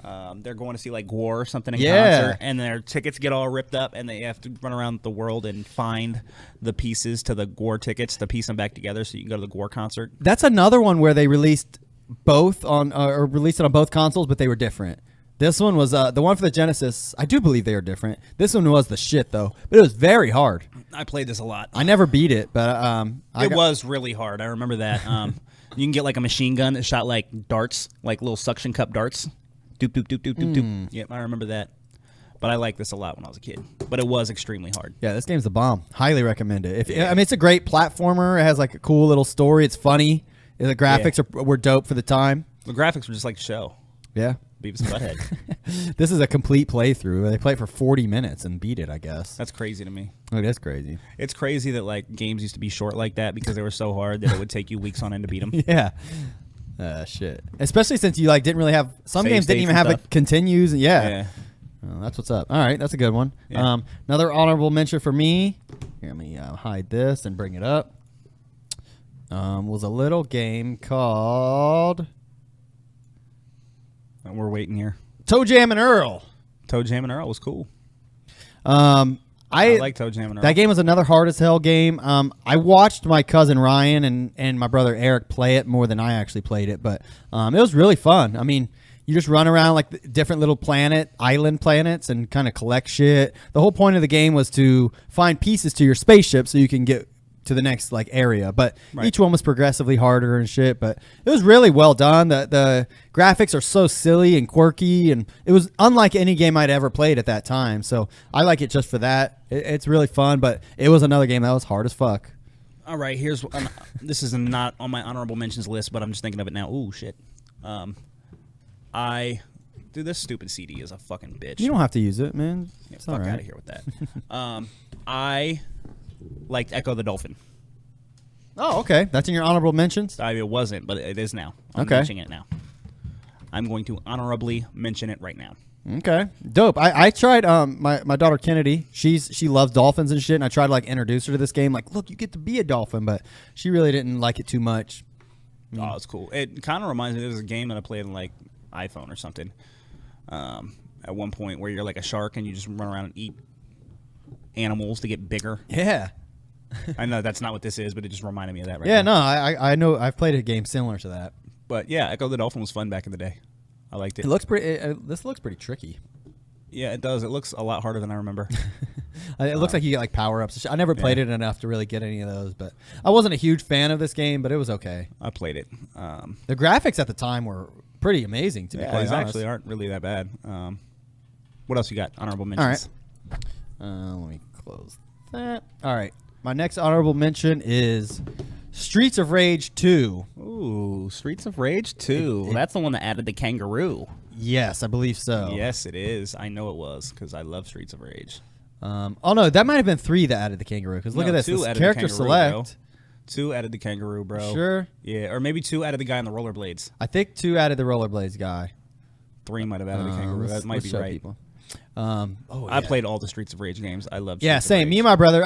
To be honest, like any of them could have been on my honorable mentions, or really they could have made my list if I didn't have a few games that I liked a little bit more. Because I have a lot of nostalgia for these games. Me and my brother ran through them all, and like it was one of the only like co-op games you could just pick up and play at the time. You know. Yeah. It was very tricky. I love Streets of Rage. For what it's worth, I think as far as side-scrolling beat-em-ups, it's the best of the best. I feel like this is the one that, like, if it weren't for this, I might not even like side-scrolling beat-em-ups. Yeah. I remember this the one boss. That made me like it. Is it Streets of Rage 1 where, like, every time you got to the boss, there was 2 of them? I don't know. It may have been this. This has 2 of them. No, but it was like, it was 2 of the same guy. Oh. It was like there was a boss, but there's always 2 of the boss. Yeah, I don't remember that. I think it was the first one. But I really liked it. You just keep finding different versions of like a Blanca ripoff in this fucking game. But yeah, that shit is tight. I mean, it's so fun. Good game. All right. What about you? You got another one? I got Mortal Kombat as my Of course. I played a lot of Mortal Kombat. Which one? Just Mortal Kombat 1? Mortal Kombat 1 was the one I played the most. I'm sure I played them all, but Mortal Kombat was the one that I played. Mortal Kombat was better to get on the Genesis because it actually had blood. Yeah. It didn't have blood on the Super Nintendo. Let's see. I'll bring it up. But Mortal Kombat was the shit. Yeah, I mean, at the time, like Johnny that was like Cage, the best. Raiden, Kano. Yeah, I mean, Liu Kang. when that came out at the time, that was the best game you could get for the fucking. Oh, that was that fire, bro. Genesis. I love that shit. For I either played a lot system. of that shit when I was a kid. Fuck yeah, we played the shit out of that too. Goro. Yeah. Wasn't there a cheat or so, or maybe it was on one of the other Mortal Shang Kombats? You could actually be Goro, or you could be Kentaro. I know that you could be Goro. I don't remember if it was like unlockable or if it was a cheat. Okay. Or what it was, but you could be Goro. I remember in the arcade, it was either Mortal Kombat 2 or 3. Blade. You could, like, if you held block like the whole time during the match, and then like you were Shang Tsung, at the end of the match, if you do like the fatality, as long as you were holding block the whole time, you would turn into Kentaro and like knock the person in half. Like there was a cheat at the arcade you could actually do. That's a weird memory I have, but okay, that's a good one. Yeah, Mortal Kombat, fuck classic. Yeah, great game. Well, that's the end of my honorable mentions. My only other honorable mention was Road Rash. Road Rash was sweet. I had a lot of nostalgia for that you too. ride the motorcycle and you like beat dudes with chains. Yep, my uncle Terry had a Genesis, and he had this game at the time. And me and Eric, my brother, were young, and like we go stay the night at Lisa and Terry's house, and he had this game, and we played the fucking shit out of it. It was so fun. And I could sit down and play this game right now. I mean, this shit looks awesome. Did they have more of these on different consoles? Yeah, they came out with 3 of them for the Genesis, and then I think I played it on PlayStation. I don't think I played it on. They definitely came out with one for the PlayStation, Genesis. and I never really gave it the time of day. But I think that's where I played it. Yeah, I played the shit out of it. Yeah, you could get like the little weapons and like fuck people up while you were riding. Like, yeah, that was dope. All right, that's it for my honorable mentions. We can get it right to the real list. So what you got at number 5? Paula says we're freezing up, but I don't know what to say. Sorry. Fuck it. Watch it on YouTube later. It'll look good. Yeah. All right. Well, you can go ahead and start with your number 5. Okay, my number 5 is one of my all-time favorite sports games. It's called Mutant League Hockey. Hell yeah. They also had Mutant League Football. I just liked hockey better because I liked hockey better. Yeah. But, both of them are basically the same thing. It's like hockey or football, but what you do is you play all these little monsters, and like you can kill each other. So like you can go kill a goaltender, and then they have no goaltender, and you can just shoot the puck. Like you just do wild shit. This looks awesome. Fuck people up. Dude, the graphics on this shit look really great. good right now. Yeah, this looks like this has to be spruced up with like anti-aliasing or something. Maybe we played the shit out of Mutant League hockey or football. We never really got into the hockey one though. The same thing. It's just different sports. I just like this one better because I like hockey better. But I liked them both. But yeah, this is so silly. This shit is fucking tight, bro. I used to love this shit. One cool thing about the football version is that I've never seen a football game ever do this too. It was side scrolling. It was a side scrolling football game. I don't remember that. Yeah. I mean, I know that I played it, but I don't remember the football one as much as I remember the hockey one. It was unique. Although I don't remember the graphics looking this good. Yeah, I know. This is great. This game looks awesome. This shit looks smooth. Yeah, I need to give that a revisit because I never played it. Yeah, I liked it. What you got at number 5? Let me look at the Mutant League football. Okay, we can pull that okay. Maybe I'm thinking of a different one then. Yeah, I think you were. As I said, I didn't remember that. Okay. This looks like more like what I remember. Yeah. Let's get some. Oh, there we go. Yeah, that looks awesome. We did play the shit out of this, but there was another one. There was another football game that had like monsters and shit. I can't think of what it's called. Fuck. Oh well. I don't know. That shit was tight. Good pick, if man. If they did like a new age Mutant League football or hockey, I would play the fuck out of that. I would be so in. Yeah. I'm surprised they haven't. They did have one called like Blood League or something like that. Blood Bowl? Blood Bowl, maybe? I have Blood Bowl too. Is that like that? It's like its own sport. I mean, it's kind of like that, but it's like its own. But it's not like monsters and shit? It's like turn-based. Like, It's like a board game. Oh, okay. It's cool. Like, I played it for a while. It's not bad, but like it wasn't like my favorite thing ever. Like, it was alright. See? Yeah, well, here, I'll show the It's like they can't see. There you go. But yeah, it's like a board game. Okay, that looks pretty cool. I would play that. It's fun. But I can see why Mutant League Football would remind you of this. Oh yeah, that looks pretty fucking cool, honestly. But this is a football game I would actually probably like. It's real strategy, tactical. Yeah. Like it's like a board game. I'm so into like, this. I would definitely play that. I didn't know it was like that. I got I'll borrow it from you and play it on my new PS4. I have it digitally. Oh, But okay. if you get a digital copy on your PS4, then we can play together. Okay. There you go. All right, that's a good number 5. Mutant League Hockey. All right, what you got at number 5? This I hope this makes your list. My number 5 is Sonic Spinball. It didn't. I actually considered Sonic Spinball, although I should have remembered to put it on my honorable mentions. I did play a lot of Sonic Spinball. I liked it. It was tight.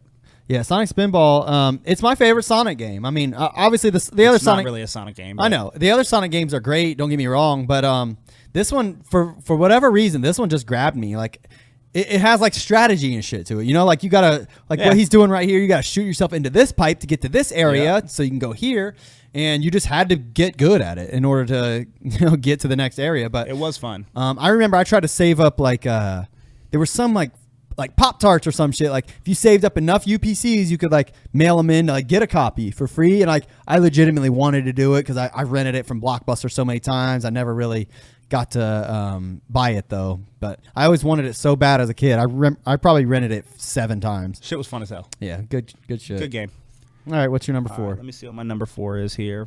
Number 4 on the list is going to be General Chaos. All right. I like this game a lot. I did try to recently play it on my Raspberry Pi. It may have had something to do with me not having the controller configured properly, but this was like the hardest fucking thing ever. Yeah.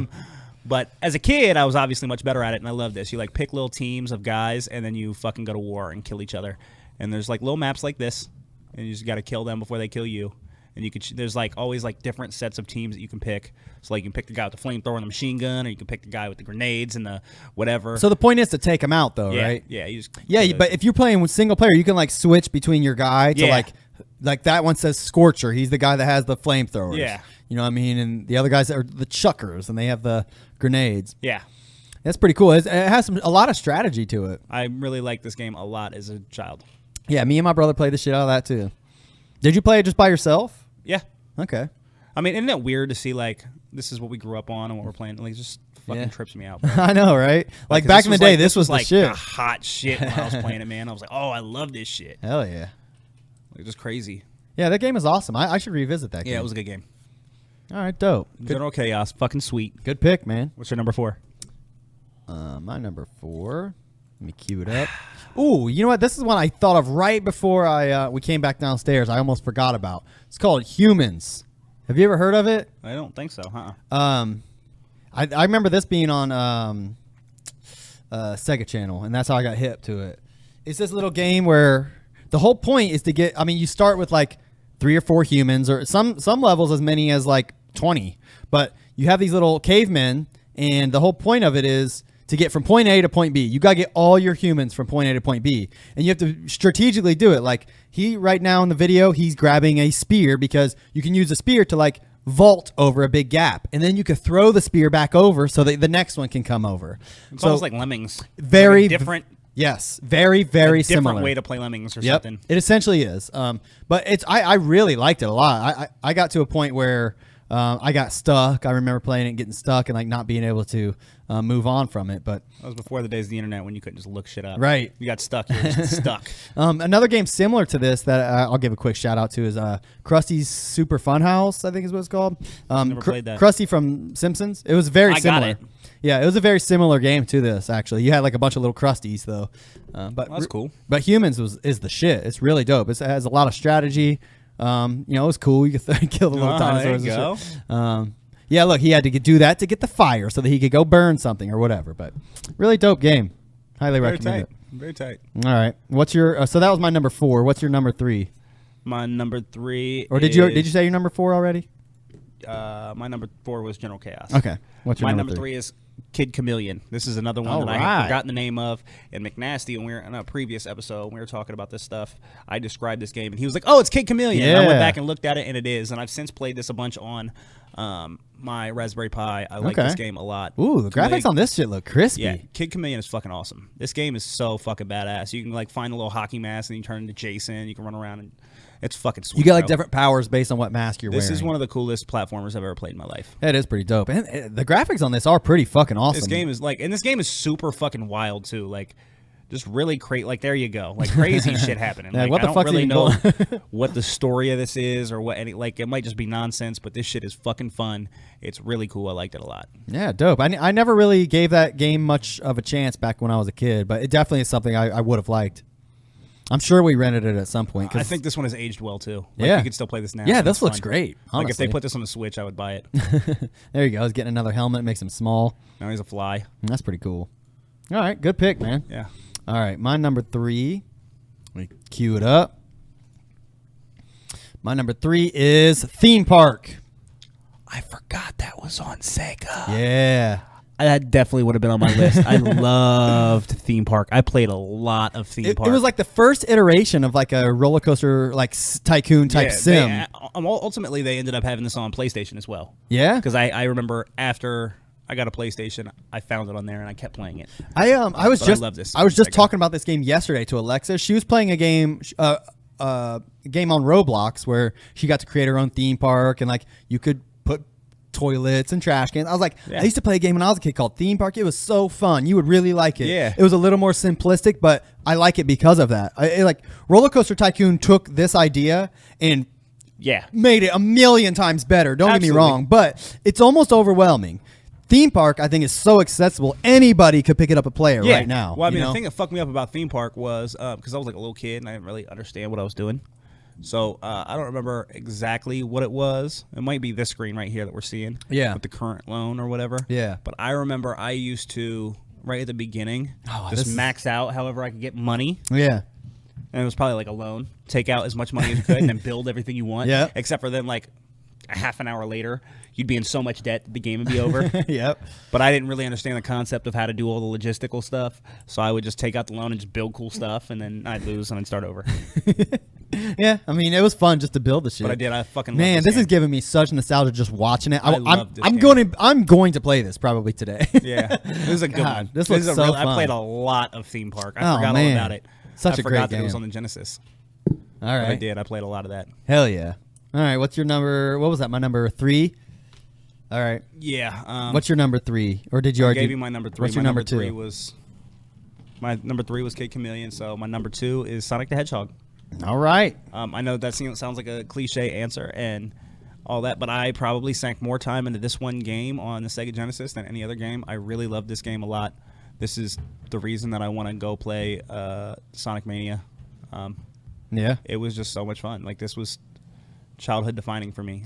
Oh yeah. I mean, this game set the standard for like, you know, as far as platformers go. I mean, Mario was the only other big one really before this, and then Sega was like, "Oh yeah, y'all motherfuckers got Mario. Well, here comes Sonic." I mean, it was so super good, and I'm sure I played 2 and 3, but I can't really at this point in time distinguish the difference between the 3, so I don't remember which one's Right. which. So I just went with Sonic the Hedgehog, as I'm sure I put the most time into that one anyway. And you know, that's the main reason I didn't include it on my list. I mean, this game is obviously it set the I standard. like these levels too. Yeah, where you're me like too. spinning like little bonus areas. Well, Chaos Emerald Yeah. sections. These are really fun. But Makes yeah, me that's wanna play the Sonic so bad. Damn, I gotta get Sonic Mania. that's the reason I didn't include it in my list is because I can't remember the difference between any of them. But I loved it. Oh yeah, this did. looks awesome. It was so fun, bro. All right, good And choice, they had like man. the ones where it was like a tunnel and you were running real fast and you had to like go up and down the like half pipe of it to like. Oh collect yeah, coins. yep, I remember that shit. I love this game, bro. Like when I was a kid, this was so. I always- fire. this right here- makes me want to play this, bro. These water levels though, watching this makes me never want to play this because I always got anxiety because you'd have to find a bubble like he's just did, or else you die. So I got so much anxiety playing these levels, I fucking hated it. I really liked Sonic a lot as a child. Well, I'm glad you put a Sonic on yours because spoiler alert, Sonic is not my 1 or 2. I almost felt bad not putting Sonic, or I mean, I almost felt bad putting Sonic on it because I felt like it was such a cliche answer. But realistically, I spent more time with this than almost anything. Yeah, I mean it's a good choice, man. I mean you can't go. No one could play Sonic and not enjoy it. My kids would definitely enjoy it if they was sat fun. here and played it. It was fun. All right, good choice. My number 2 is a little game called Shining Force 2. Somebody said something about that in the Yeah. chat. Somebody Mikey was said like, if you Shining Force isn't on there. Done with you. Like he said, yeah, he said if you don't include Shining Force, dude. I don't even know what this is. Shining Force 2.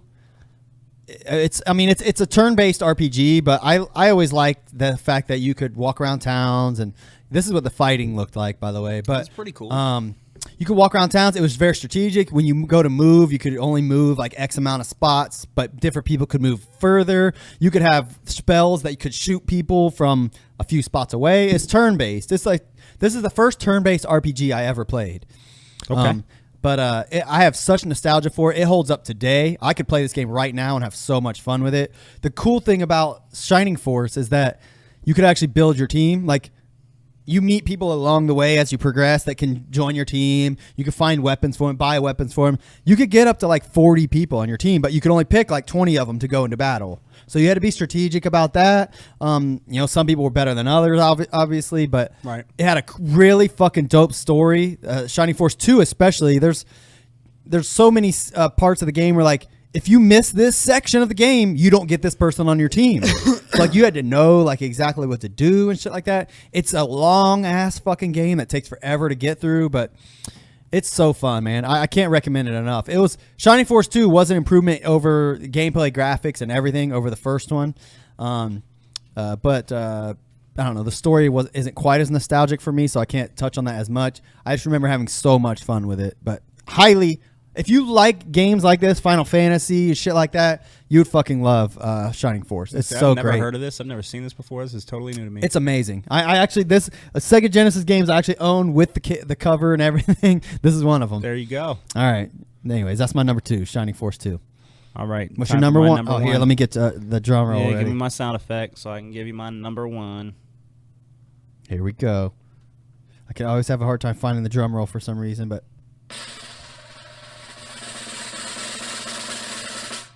Streets of Rage. Oh, yeah, let me get it ready. I love Streets of Rage. I thought about Streets of Rage 2 and 3. I ultimately went with 1 because I know I spent the most time with that one. Yes. This is after I had Sega Channel, I stopped buying Sega games, so I only had like 4 Sega games before I had Sega Channel, and that's how I played everything. Yeah. But this was like one of the first games that I had. I played it like constantly. I fucking love this game. This was just the one, man.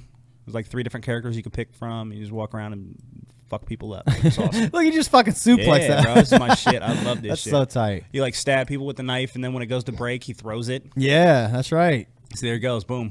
I'm glad you didn't spoil it, man, when I talked about Street Rage 2 earlier, because I didn't know this would be your number 1. Yeah, I think this is the one game I spent the most time with on Sega. I really, really love Streets of Rage. I also think this is part of the reason why I like that, whatever that fucking game is I got for the Switch that we discussed at one point. The beat 'em up, the real wild looking one. I don't remember what it's called, but I have it. Yep, I remember you talking about it. Like, it's just like this. You know what I'm saying? It's just like a new age Streets of Rage, and that's probably why I like it so much. But this was just a lot of good times for me, a lot of fond memories. Hell yeah, that's a good choice, man. I mean, that's a game you could pick up right now, especially if you were playing with somebody else co-op. Yeah, you could run through it and have a great time, man. It's so fun. This was a classic. That's awesome. Yeah, great choice. Thanks. All right. Your number 1. Hold on. Let me get my sound effect. Oops. Now for your number 1. Where's my sound effect? It's not even on the Bluetooth. Just put it up to the mic. And the Oscar goes to Shining Force 1. Spoiler alert. You're dumb. Look, I had a hard time picking between Shining Force 1 and 2 for my favorite. There you go.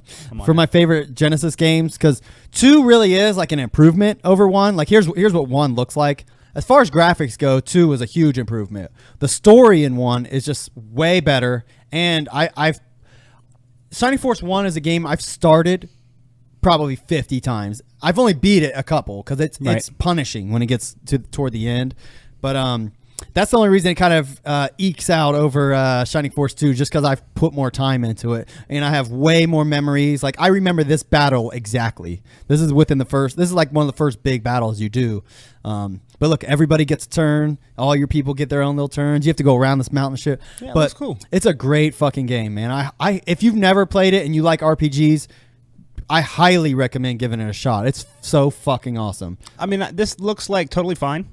Yeah. But I think all this, like, highly recommend giving it a shot if you like RPGs. I think a lot of that's nostalgia speaking and not that it's really that great. Maybe. And it looks totally fine. It doesn't look bad, but I don't know that this looks better than other stuff, I think you're just feeling that nostalgia. Yeah, absolutely. I mean, you might be onto something, but I could pick this up today and really like have so much fun playing it. Yeah, for sure. But when I was talking about Shining Force 2, Mikey said it was the best game of all time. He said, I remember getting mad at Ryan for not naming one of his Ryan's Mikey's older brother, my cousin, for not naming one of his guys Mikey. That was my favorite character of the game. I think there was a ninja that you could get in the first one, or maybe the second one of them. And I imagine that's who he's talking about. But this game is so fucking dope. You can get like a wolfman type character on your team at one point. His name's Xylo. You have to like earn him, like really, like he's tough. But watching this now, like what this makes me want to do is like, because I have these new games that I got to run through, but like before I get another game, I really do want to like hook that Super NES Classic up and really dedicate time to beating A Link to the Past. Yeah, you should. Like I really want to like sit down with it and like. Please do. I'd like you to play it and then talk about it. I mean, I think you would especially if you did you ever play it? No, I didn't. Okay. Like after I got the NES Classic, the Super NES Classic, that was one of the games I started playing. Yeah. And I played through like the first dungeon or whatever. Yeah. And like the castle. Yeah. When the game first starts, you beat the castle, and then it opens up, and you have to find like. Is the pieces of the Triforce? There's like 3 locations you have to go to. Well, I don't think you start finding Triforces right away with that. Well, right after you beat the castle, it opens up like 3 locations you have to go to. Okay. And that's where I stopped. Okay. And I think meant to go back to it. Soul gems or whatever the fuck they call them. I don't But know. once you do that, I think that's when it flips to the underworld, and you have to go beat all the actual dungeons in the underworld or whatever. Yeah, see, I don't even know anything about that. And you can go back and forth between the overworld and the underworld. But like, I do want to I want to actually dedicate time to like, I want to beat it. Yeah, man. I please do. I think you would really, really like it a lot. Yeah. I mean, another one that I want to do, I want to dedicate time to Earthbound too. You should. Obviously. I mean, that's a no-brainer. We made that deal or whatever. Yeah. Did you find out, is Earthbound on the Super NES Classic? Yeah, it is. It is? Mm-hmm. So I don't have to worry about that. It's on there. I can just plug that and play. Absolutely. Yeah, so I can do that way. And if not, it's definitely on your RetroPie. Do you have a PlayStation 1? No, I have PlayStation 2 though. That's backwards compatible. I might loan you my Resident Evil 2. Okay. You got to play it. I'll try it. I will. I can beat it in 2 hours. Okay. I can beat it in 2 hours. If I spent 2 hours on it, I probably wouldn't even get past like the first 10 minutes of how long it would take for you to play. Well, I'm sure, but you realize that I could help you. Like if you get stuck, I could be like, just do this, bro. I don't want you to get frustrated with it and quit. No, I sincerely will put my God's honest best effort into playing it. I promise. You have to play the remake, but you have to play the first one to appreciate. Yeah, the remake. I will. Should I play Resident Evil 1 before that? You've never played Resident Evil 1? No. Oh, it's so fucking good, bro. Did they release Resident Evil 2 on Steam? I have no idea. I might have it on there already, and I can just play it on there. Check it. I'm curious. Because I bought a Resident Evil pack when it was on sale for Steam. I have all the Resident Evils except 7, I think. 7 is so fucking good.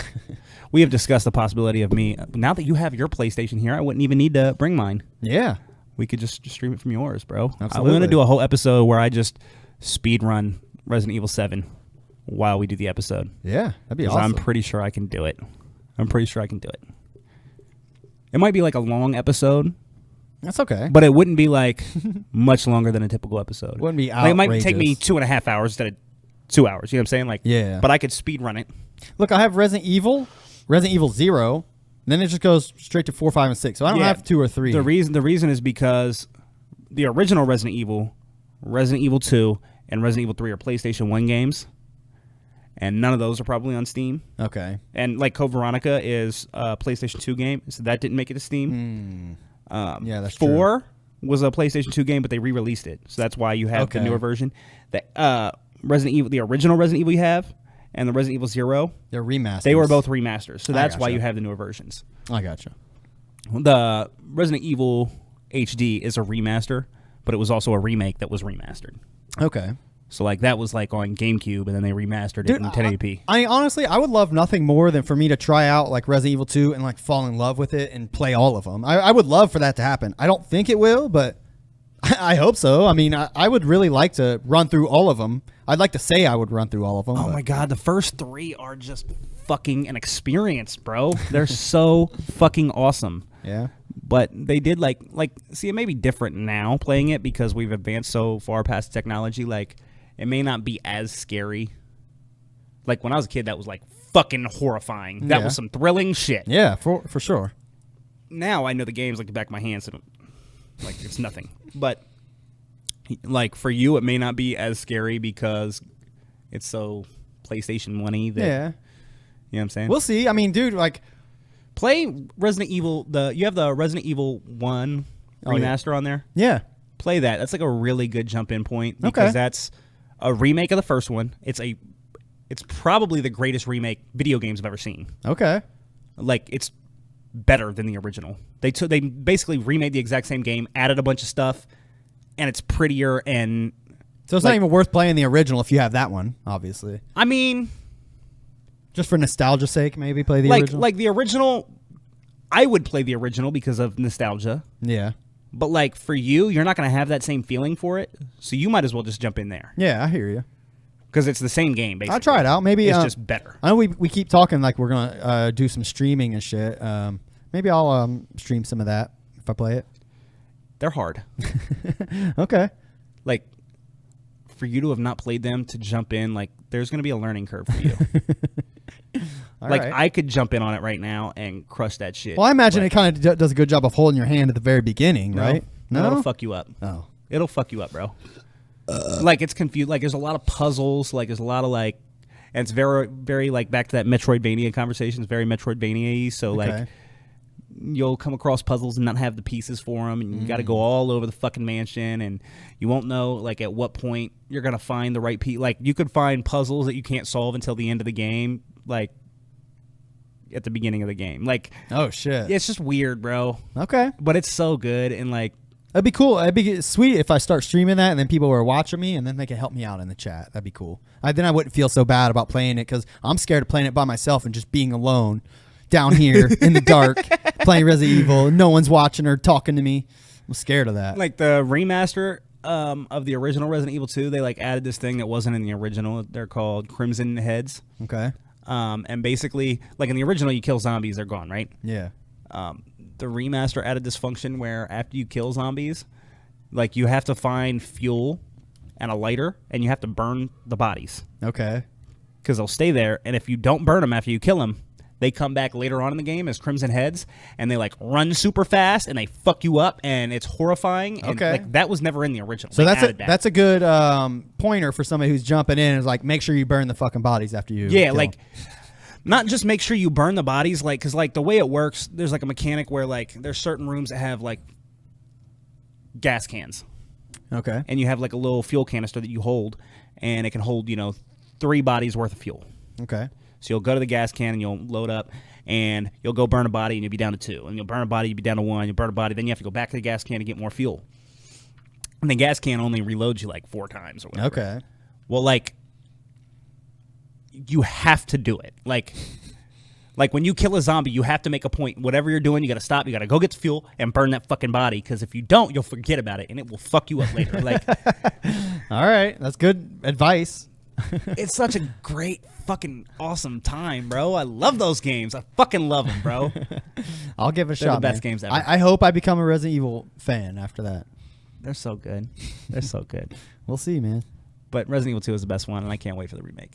I just want to talk about that all the time. We should just turn this into the Resident Evil 2 podcast. We just talk about it all day. Every day. Hey, if I fall in love with it, we'll do that. Yes.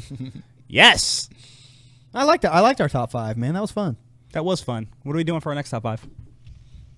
Top 5 Super Nintendo games. I'd be down with that, but we can think of something more creative. We could do that. I could do it right now. Super Mario World at number 1. Hey, don't go spoiling just in case. We've already has spoken about my passion for Super Mario World 1. That's one of the greatest games of all time. That would probably be in my top 5 as well. And it's number 1. Earthbound, Chrono Trigger, Super Mario RPG would definitely be in mine. Super Mario World is 1. There's no debate. Okay. That's the greatest platform we will ever see. It will never be outdone. It is amazing. I'm jaded. It's an amazing game. I mean, like Bart's Nightmare. That game. Game was awesome. Way too hard. I love that shit. I don't know. Super Mario or or Mario Kart. Oh, yeah. Super Mario Kart. Yeah, that was my shit. Yeah, Super Mario Kart was fair. I mean, at the time, man, that game was fucking unbeatable. Everyone played that game. It was awesome. It was. I mean, Mario Kart since its inception is just timeless. Like, yeah, it's just awesome. that's one of those games too. Like, I have nostalgia for the original Mario Kart, but that game literally gets better every time it's released. Like the newest Mario Kart 8, is fucking incredible. Well, like that's the thing is like that's one of those games where like my favorite is the one for the GameCube, Double Dash. I never played that one. And that's my favorite because that's just the one that I play with my friends a lot. Like when I was in high school, me and all my friends played that shit constantly. We had 4 controllers. We all get together and we would just fucking play Mario Kart like twice a week. You know what I'm saying? Like a lot. Yeah. So that's my favorite, but it's only because that's the one I spent the most time with. But like the newer ones, like they're the same thing. So it's not like one's really ever that much better than the other. Yeah. It's all the same thing. I mean, they add like little improvements, but the just newer graphics stuff. keep improving. Right. But the gameplay, that's one thing they've done perfect is like they got the gameplay down pat. The whole like shooting the shells and shit like that. Yeah. I mean, they haven't fucked with the formula. You know, they might add. They don't need to. They might add a power up here and there, but I'm glad that they've kind of kept it the same, just improved graphically and shit like that. Because, like I said, that's what makes Mario Kart 8 so awesome. You know, I've only played it on the Wii U. I don't have it for the Switch, but I will definitely, once I get it for the Switch, I'll play the fucking living shit out of it. After I had it for the Switch, I tried playing it with my buddy Felix online, and I quickly realized how much I don't like playing with anybody else other than like my friends in the same room. Yeah. Because everybody cheats. Well, I mean, like me and my friends always play with carts or whatever. Yeah. And when I started playing with him, he was like playing with the motorcycle, and there's all faster than carts. Like Yeah. you can't even compete with a cart. So it's like I can't even play with vehicles that I like Nah, I got you. and compete.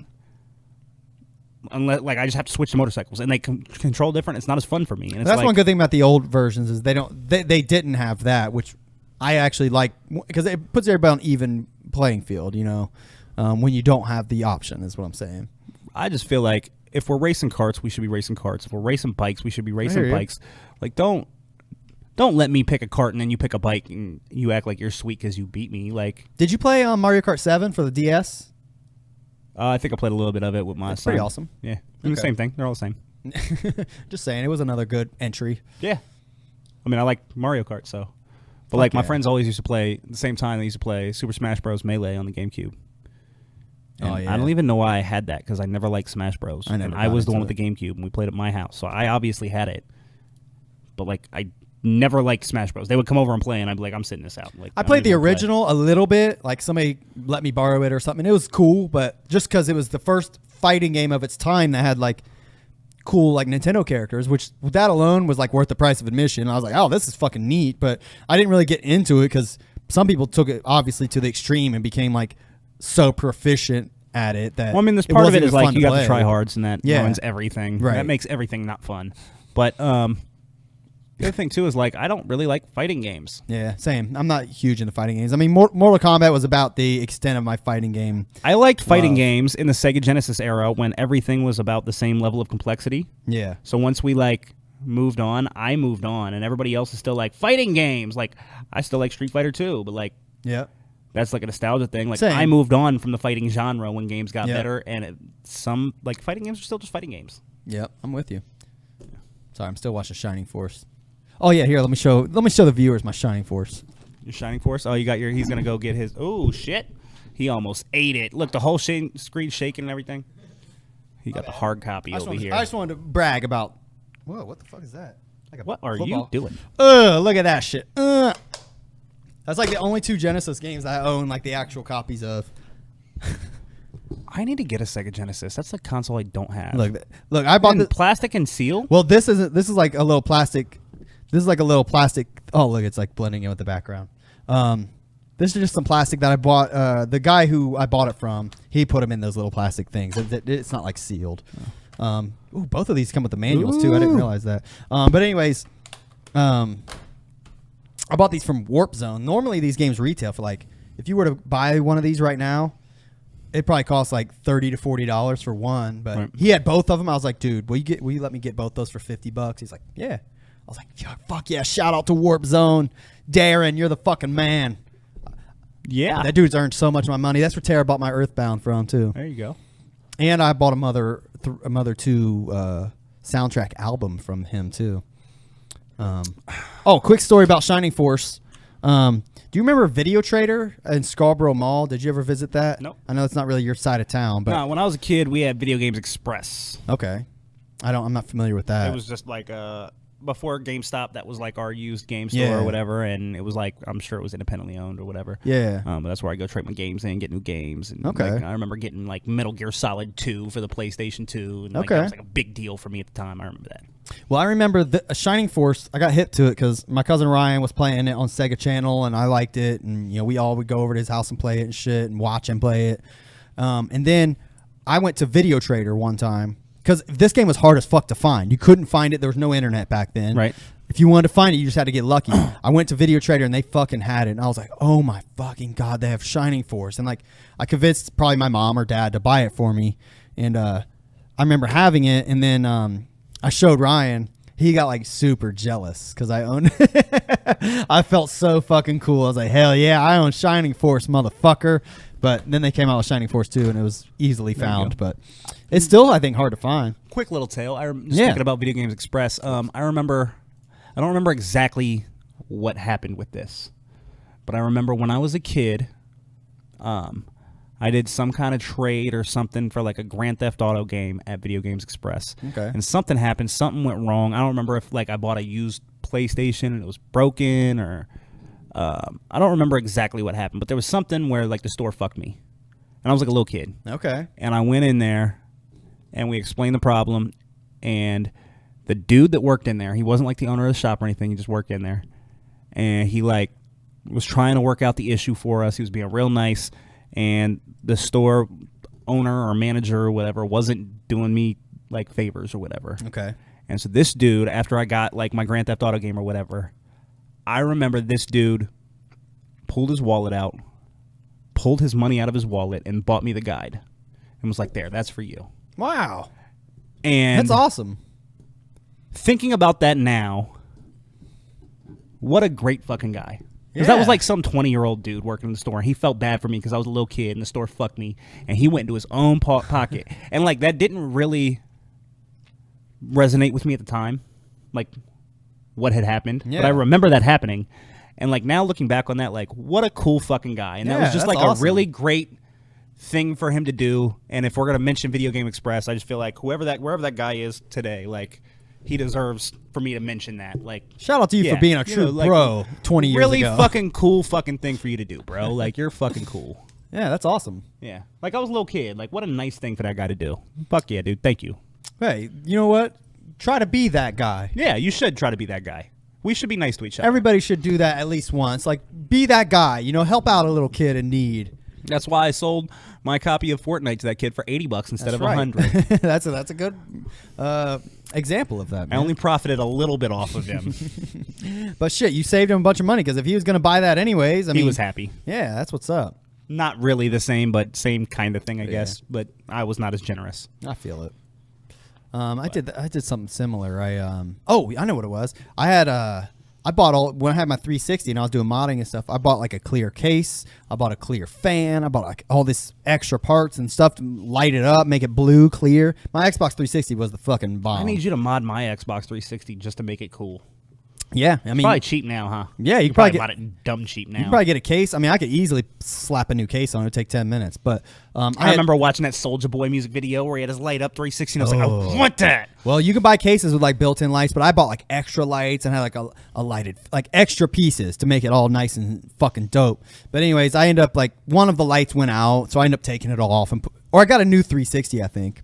Anyways, I had this one because one of the lights burned out, but then I had me and Tara have a friend, and she had like a son. He was like 13, maybe 12, 13. He was super into his Xbox. I was like, dude, let me mod that for you. Like, I'll hook you up. And I took his Xbox to mod it, and I was like, you know what? I ain't using this case anymore. I showed him like pictures of it when we were talking Xbox and stuff, and he was like sweating on it. So I was like, you know what? Fuck it. I ain't using this case. I put like my clear case on it. I soldered and fixed the lights and made it all dope as fuck for him. And then like when I handed it back, I was like, here you go, bro. You can have it with the clear case. And he was so fucking happy. Do they have cases like that for like the PS4 and stuff? Probably. You should look that up. Okay. Can you like right mod here on out the my show? PS4 Pro? Because that would be sweet. Let's see. Have the decked out PS4 Pro. I'm in, bro. Let's do it. PS4 case mod. Here we go. Shop custom modded gaming shells at Mod Freaks. Let's see. Give me a cool ass fucking light up PS4 Pro, and I'll let you mod my shit. These are just buttons and shit. This is not all that crazy. Hold on, let me see. I don't really like the case on my PS4 Pro that much to begin with because it's the Star Wars one, and it's not really that cool. I just wanted it because it was the same price as the regular PS4 Pro, and it came with a copy of Star Wars Battlefront. Yeah. These are all just shells for the controllers. They don't have actually like console shells on here. Why would they just not have them this generation? I don't know. That seems odd. Maybe they. Hey man, make them. Be the change you want to be. If only I knew how. PS4 controller skins. No, they don't even have it. I don't know. Well, I'd let you mod my PS4 Pro too. This is. I'll look it up and we'll find something. Yeah. I bet you they're out there. It's just not on this bullshit site. Like a super dope PS4 Pro custom. That shit would be awesome. That would be awesome. I did that with my my Wii. I had a regular ass white Wii, and I was like, I'm gonna get a dope ass case. I found like a case. I bought it. It was black. It had like lights on it and shit. And they ended up emailing me like, sorry, we're out of that one, but you can get whatever one you want. I was like, fuck. So I ended up buying like a generic black one, but it was tight at the time. I took my time, put it all on there. I was like, hell yeah. Then like they immediately came out with the black one. Literally like within 6 months. I was like, God fucking damn it.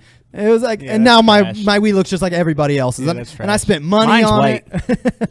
Yeah. My Wii is white. Yeah, for what it's worth. That sounds so gross. Mine's white. My Wii is white. My Wii is white. My Wii is black. I have a regular size black. Have you ever Wii. seen the guy? There's a guy on the internet. He like, you probably haven't seen it, but he makes laptops out of video game consoles. Okay. So like, if you look it up, you'll be able to find like search, look like Xbox One, PS4 laptops. There's a dude that like custom like takes them apart and builds them into laptops with screens and stuff, and you can take them on the go. Like, it's fucking badass, bro. You can buy them. Like, they're super expensive because he makes them all custom, but they're badass, bro. Oh, yeah, like this that. looks cool. Here, Bro. I'll put it up like on the it's screen. like a little laptop. You take it and it plays your PlayStation games on the go. Oh, that is pretty cool. That shit is fucking off the hook, bro. That one plays PlayStation and Xbox games. Okay, puts the little like logo on it and shit. That's pretty dope. I mean, that's actually really, really dope. Yeah, that shit is awesome.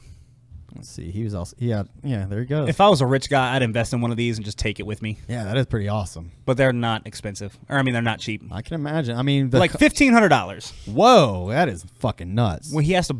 First of all, he has to buy both the consoles, And custom made. and then he has to custom build like a whole case and put it all together. And like, yeah, I'm sure it's. If you consider what he's doing, it's really not that pricey. Yeah. But And he makes it look all nice and sleek. yeah, and he makes like, them look fucking sweet, bro. It ain't no And then bullshit. you can get like just the Xbox One or just the PlayStation 4 one, or the combo, or he's got like all these little different ones. And they're look. See, last time I saw this, there wasn't even an Xbox One X yet, so he's like already Yeah. That looks he's doing fucking all the next incredible. shit. Like, this shit is so tight. He used PayPal to pay $1,000 to pay the $1,000 deposit. Remaining due before shipped. Pricing is simple. Here's the breakdown. Complete Xbox One system is Xbook One for $2,495 plus shipping. Flat rate shipping of $150. But then you have an Xbox One you can just take on a go with you, bro. That is fucking awesome. Like a laptop. That shit is fucking wild, bro. I mean, if you just had a bunch of money to burn, I mean, that'd be a sweet thing to just have, like bust out and show people, like, look at this shit. You take it, like, prop it up on the hotel bed. And just That's incredible. like, that shit is crazy to me, though. All right, man, let's wrap shit up. Yeah, we're good. We had a good show. We have a good show. Anything else you wanted to make sure you touch on or mention before we dip? Make sure you download Bobby Crea's Bobby's World mixtape. Yes, I'm definitely going to download that shit. It's and fucking listen to tight, it. bro. It is. Hell yeah. My dude went hard. I'm proud of him. Good job, Bobby Krea. You the man. Bobby Crea. Friend of the show. Only guest we've ever had. Yes. Hopefully it'll stay that way for a long time.